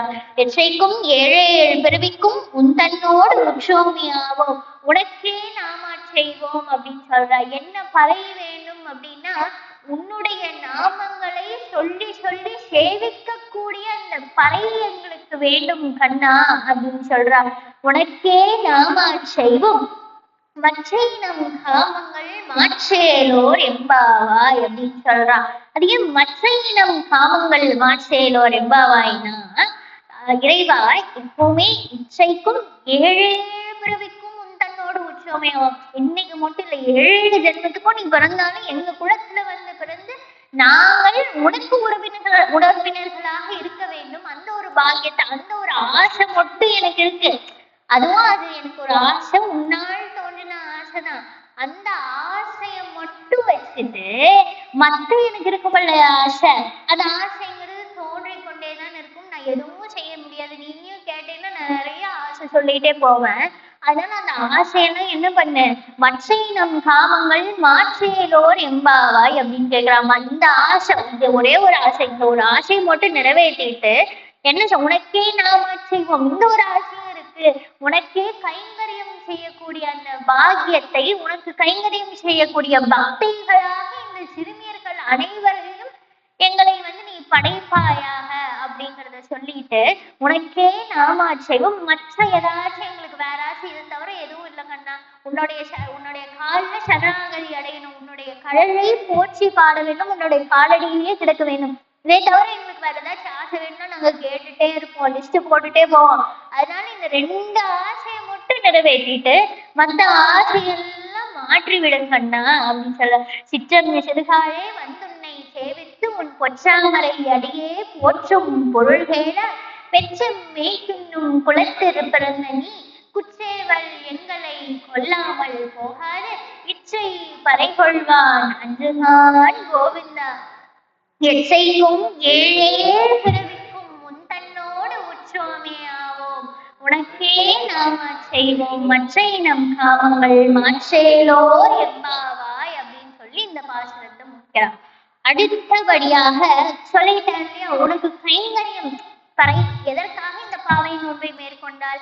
பறை வேண்டும், இந்த உலகம் உய்ய வேண்டும் அப்படின்னு சொல்லி. இந்த உலகம் உய்வதற்கு ஒரே பொருள், நாங்கள் அறிவில்லாதவர்களாக இருந்தாலும் கண்ணனிடம் பக்தி செலுத்த வேண்டும் அப்படிங்கிற ஒரு அறிவு எங்களிடம் இருக்கின்றது. அந்த ஒரு அறிவே போதும் கண்ணா, நாங்கள் உய்வதற்கு, வாழ்க்கையில் உய்வதற்கு எங்களுக்கு அந்த ஒரு அறிவே போதும் கண்ணா. அந்த உலகம் எல்லாம் உயரும் அப்படின்னு சொல்லி நாங்க பாடி அந்த பாவை நோன்பை மேற்கொண்டோம் இல்லையா, அந்த உலகம் உய்வதற்கு உன்னுடைய காலில் சரணாகதி பண்ணணும், அந்த அறிவே போதும் கண்ணா. சரி, என்ன இதுதான் எங்களுடைய பறை அப்படின்னு சொல்லிட்டு நாங்கள் எதற்காக பறை கேட்கிறோம்? உனக்கு காலிலேயே இருக்கணும், உன்னுடைய பேரை பாடி உனக்கு சேவகம் செய்து கொண்டே இருக்க வேண்டும். இதுதான் எங்களுடைய மிகப்பெரிய பறை, யாம் பெரும் சன்மானம் அப்படின்னு பார்த்தோம் இல்லையா. அது கூட சொல்லியிருப்பாள், நாடு புகழும் பரிசினால் நன்றாக அப்படின்னு சொல்லி. அந்த பரிசு அப்படின்னு சொல்லக்கூடிய இந்த பறை எது அப்படின்னா இந்த கைங்கரியம் அப்படின்னு சொல்லிட்டு, சால பெரும் பறையே. அதாவது சால அப்படின்னா மிக உயர்ந்தது, பெரிய பறை. சால பறை அப்படின்னு சொல்லலாம். சால அந்த பெரிதிலும் பெரிய சால பெரும் பறையே. அப்படி சரி பெருசா கேட்க போறோம், நம்ம பாடல் படிக்கிறவங்களுக்கு எல்லாம் தோணும், சரி பெருசா ஏதோ கேட்க போறா போல ஆண்டாள் அப்படின்னு சொன்னா, பெரும் பறையாக எதை கேட்கிறார் அப்படின்னா, இந்த 7 ஜென்மத்துக்கும் உனக்கு உறவினர் அப்படின்னு சொல்றதுல எங்களுக்கு பெருமை வேணும். முதலே சொல்லிட்டா, ஒழிக்க இயலாது அப்படின்னு சொல்லிட்டா. ஏன்னா நடக்காததையும் நடத்தி காட்டக்கூடிய இறைவன் இல்லையா, எப்படியும் இதை ஒழிக்க இயலாது. நீங்க எல்லாம் ஒழிச்சுட்டேன்னா கண்ணா என்ன பண்றது, நீ மட்டும்தான் அதற்கு பண்ணக்கூடிய ஒரே ஆள். அப்போ உன்கிட்ட கண்ணன்டே சொல்லிடுற, நீ இதை ஒழிக்க கூடாது அப்படின்னு சொல்லிட்டு, இச்சைக்கும் 7 பிறவிக்கும் அந்த பறை மட்டும் எங்களுக்கு போதும், உனக்கே நாமா செய்கின்ற அந்த பறை போதும் அப்படின்னு சொல்லி கேட்டுட்டு, இந்த பறைதான் வந்து நம் வாழ்க்கையில் உய்வதற்கான ஒரே பொருள் அப்படின்னு சொல்லி கேட்டுட்டு அந்த பாடலை அப்படியே சொல்றான். அதற்கப்புறம் வந்து அவளுடைய அந்த சிக்னேச்சரை வந்து அடுத்த பாசுரத்தில், இது நான் தான் சொன்னேன் அப்படிங்கிறதுக்கான ஒரு இது வேண்டும் இல்லையா, அந்த இதை வந்து இங்கே பதிவு செய்தார். ஏன்னா பெருமாள் வந்து எப்படிப்பட்டவர் அப்படின்னா, சொன்ன வண்ணம் செய்த பெருமாள் அப்படின்னு பெருமாளுக்கு பேர் இருக்கு. அதாவது பக்தர்கள் பாகவதர்கள் எதை கேட்கிறார்களோ அதை செய்யக்கூடிய ஒரு தன்மை வாய்ந்தவள் பெருமாள். அதனாலதான் வந்து சொன்ன வண்ணம் செய்த பெருமாள் அப்படின்னு பெருமாளுக்கு பேர் இருக்கு. திருவைக்கா அப்படிங்கிற ஒரு ஊர்ல பெருமாள் வந்து படுத்து கொண்டிருந்தான். அப்ப அந்த சுத்தி கைங்கரியம் செய்து கொண்டிருக்கக்கூடிய ஒரு பெண் இருந்தாள், வயதான மூதாட்டி. இறைவனுக்கு கைங்கரியம் செய்யறையே அப்படின்னு சொல்லிட்டு திருமழிசை ஆழ்வார் என்ன பண்ணார் அப்படின்னா, அந்த இறைவனுக்கு கைங்கரியம் செய்து கொண்டிருக்கக்கூடிய மூதாட்டியை வந்து இளமையான மூதாட்டியாக மாற்றி விட்டார். அப்படி மாற்றி விட்டோடனே அந்த அரசன் இருக்கானே, அந்த பல்லவ மன்னன் வந்து வலம் வரானாம். வலம் வரும்போது பார்க்கும்போது யார் இந்த பெண் இவ்வளவு அழகாக இருக்கிறாளே அப்படின்னு சொல்லி அவளை கையோடு கூட்டிட்டு போய் கல்யாணம் பண்ணிட்டான். கொஞ்ச நாள் போக போக என்ன ஆயிடுச்சு, மன்னருக்கு வந்து லைட்டா 2 வெள்ளை முடி வர ஆரம்பிச்சிருச்சு. வெள்ளை முடி வர ஆரம்பிச்சோடனே மன்னன் வந்து ரொம்ப கவலைப்பட்டு விட்டு மனைவியை அப்படியே பார்க்கிறான். மனைவி இன்னும் இளமையாகவே இருக்கிறார். மனைவி கிட்ட சற்று நெருங்கி போய், எனக்கு ரொம்ப வெள்ளை முடி வர ஆரம்பிச்சிருச்சு அப்படிங்கறதெல்லாம் சொல்லிட்டு, உனக்கு வயது எவ்வளோ அப்படின்னு கேட்கும்போது அந்த மூதாட்டி சொல்றாளாம், 90 வயசு ஆச்சு அப்படின்னு சொன்ன. இறை அப்படியே மன்னருக்கு வந்து தூக்கி வாரி போட்டுருச்சு. 90 வயசு ஆயிடுச்சு, இவ்வளவு இளமையாகவே இருக்கிறாயே அப்படின்னு கேட்கும்போது, இப்படி நான் கைங்கரியம் பண்ணிட்டு இருந்தேன், கோயிலுக்கு சுத்தியும் கைங்கரியம் பண்ணிட்டு இருந்தேன், அந்த திருமலை செய்கிறான்னு ஒருத்தர் வந்து எனக்கு அருள் புரிஞ்சார் அப்படின்னு சொல்லி. ஆனா இந்த மந்திரிகள்ல இருப்பாங்களே, அதாவது மன்னருக்கே வந்து அறிவுரை சொல்லக்கூடியவர்கள், மன்னர் இதை வந்து மந்திரியிடம் சொன்னனே, மந்திரி என்ன சொல்றாருன்னா, திருமலை செய்பரான்ல கூட்டு வர முடியாது, அவர் ரொம்ப பெரிய ஆளு அப்படின்னு சொல்லிட்டு அவருடைய சீடன் ஒருத்தர் இருக்கான், கணிகண்ணன் அப்படின்னு சொல்லிட்டு, அவனே போது இந்த வேலையெல்லாம் செஞ்சிருவான்பா மன்னா அப்படின்னு சொல்லிட்டு, சரி நீ போய் அவளை கூப்பிட்டு வா அப்படின்னு.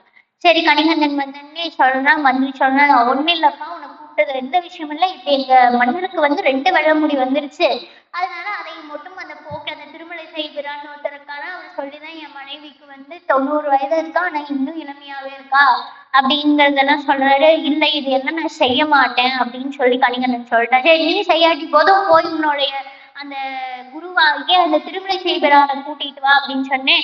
நானே செய்ய மாட்டேன்னு சொல்றேன், இதுல எப்படி என் குரு இதை போய் செய்வார் அப்படின்னு சொல்லி அவன் ரொம்ப பேசினே மன்னருக்கு கோபம் வந்துருச்சு. கோபம் வந்து கணிகண்ணனை நாடு கடத்த வேண்டும் அப்படின்னு சொல்லிட்டான். நாடு கடத்த, சரி சீடன் இல்லாத இடத்துல குருவுக்கு என்ன வேலை அப்படின்னு கேட்டு, நானும் போறேன் அப்படின்னு சொல்லிட்டு திருமலை செய்பரானும் சென்றான்.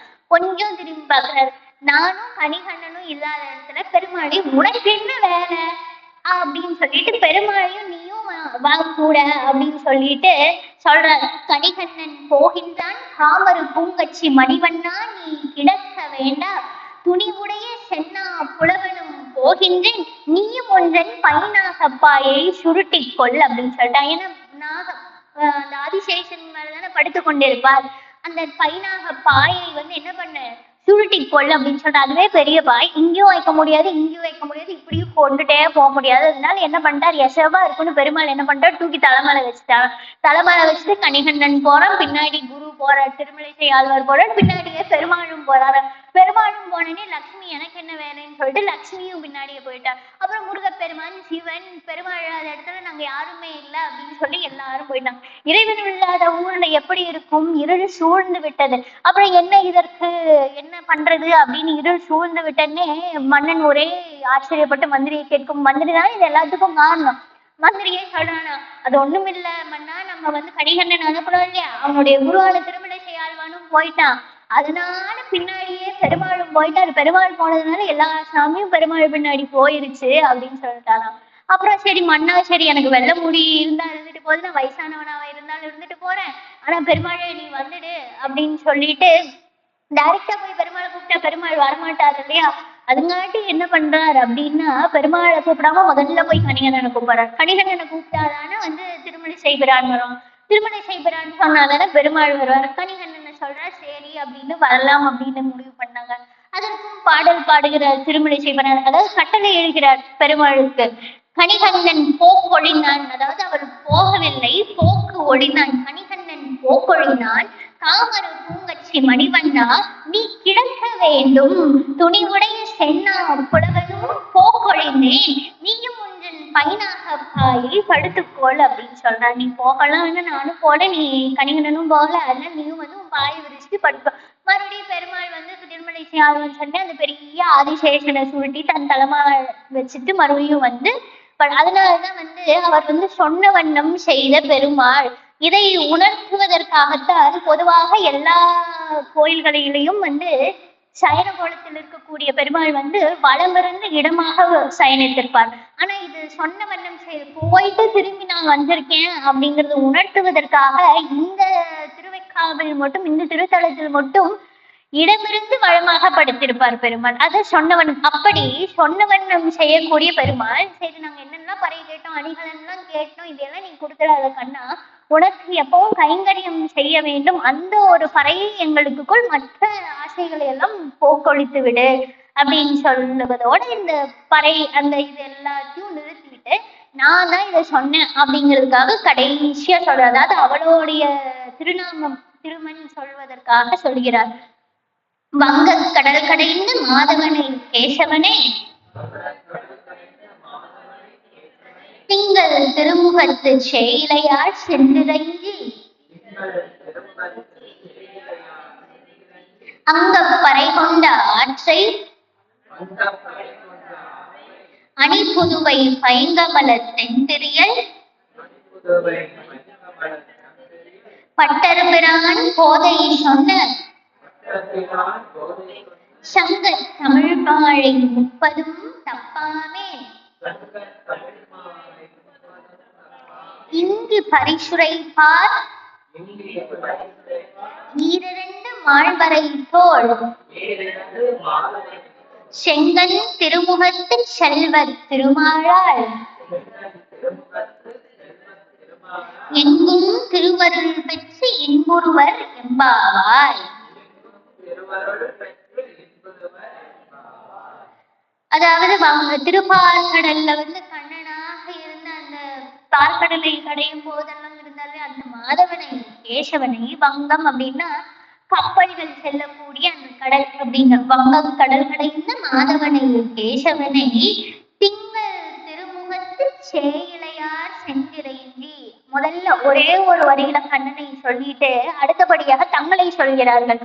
திங்கள் திருமுகத்து, அதாவது அந்த சந்திரன் போல குளிர்ச்சி மிக்க முகத்தினை உடைய பெண்கள் நாங்கள் வந்து இறைஞ்சி, அதாவது இறந்து உன்னிடம் பறை கேட்டோம் இல்லையா, நாங்க ரொம்ப கஷ்டப்படுறத பார்த்து மனம் விளங்கினா இல்லையா நீ கண்ணா, அங்க பறை கொண்டு ஆற்றை அப்படின்னு சொல்றான்.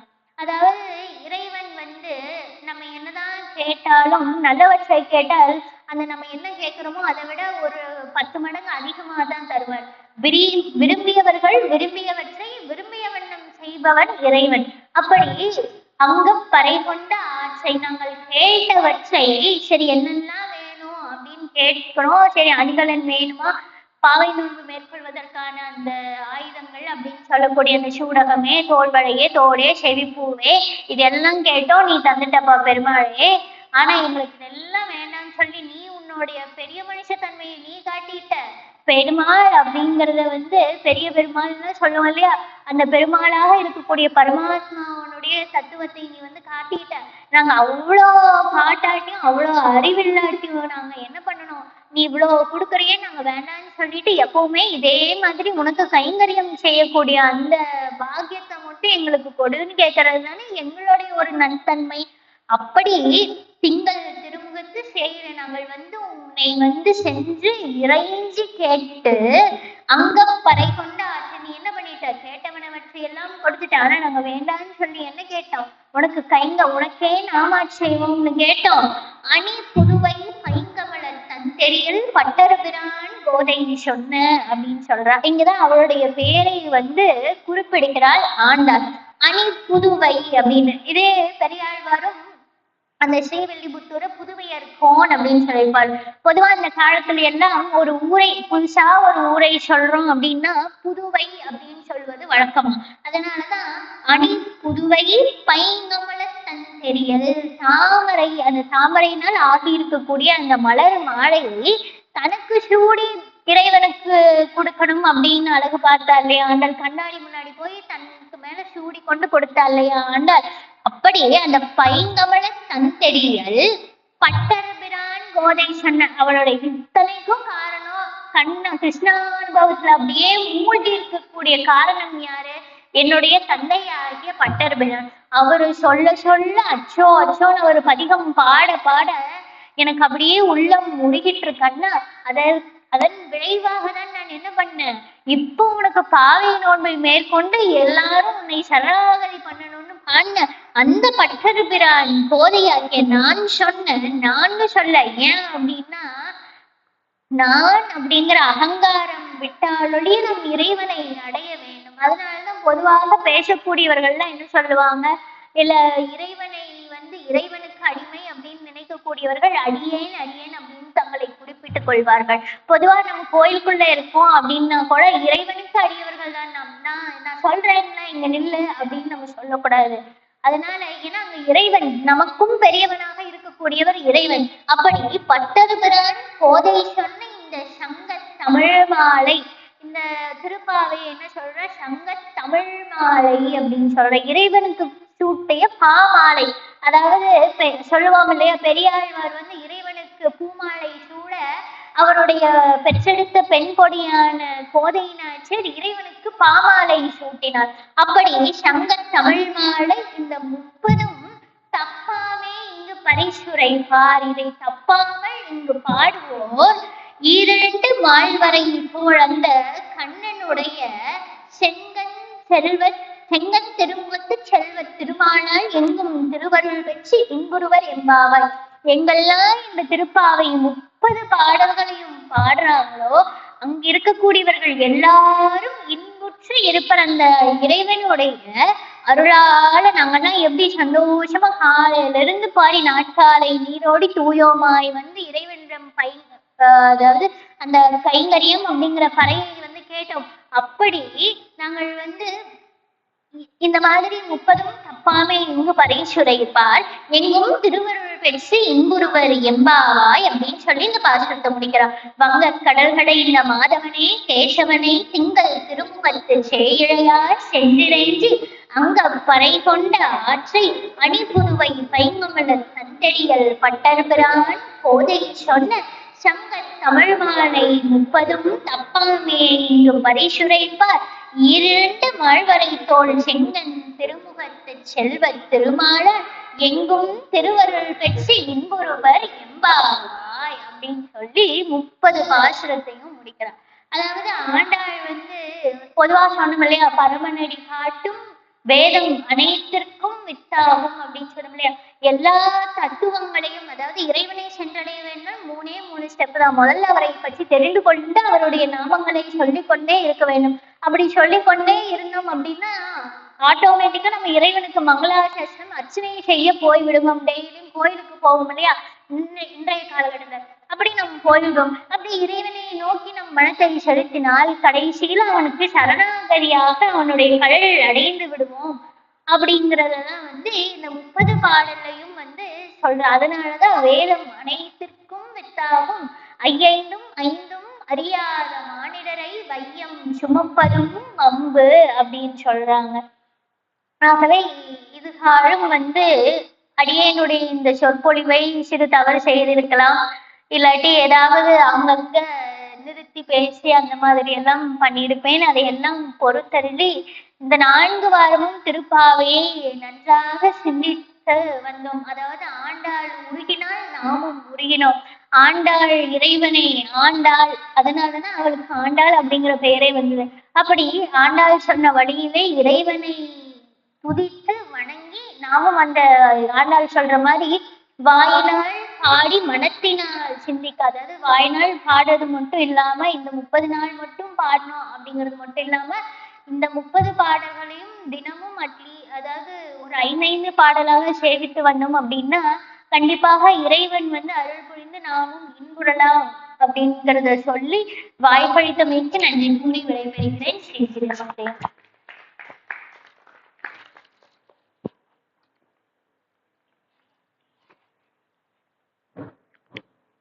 நம்ம இவ்வளவு நேரம் கேட்டாரு. உண்மையாவே அவங்களோட ஸ்பீச் இந்த வயசுக்கு இவ்வளவு நல்லா இருந்தது.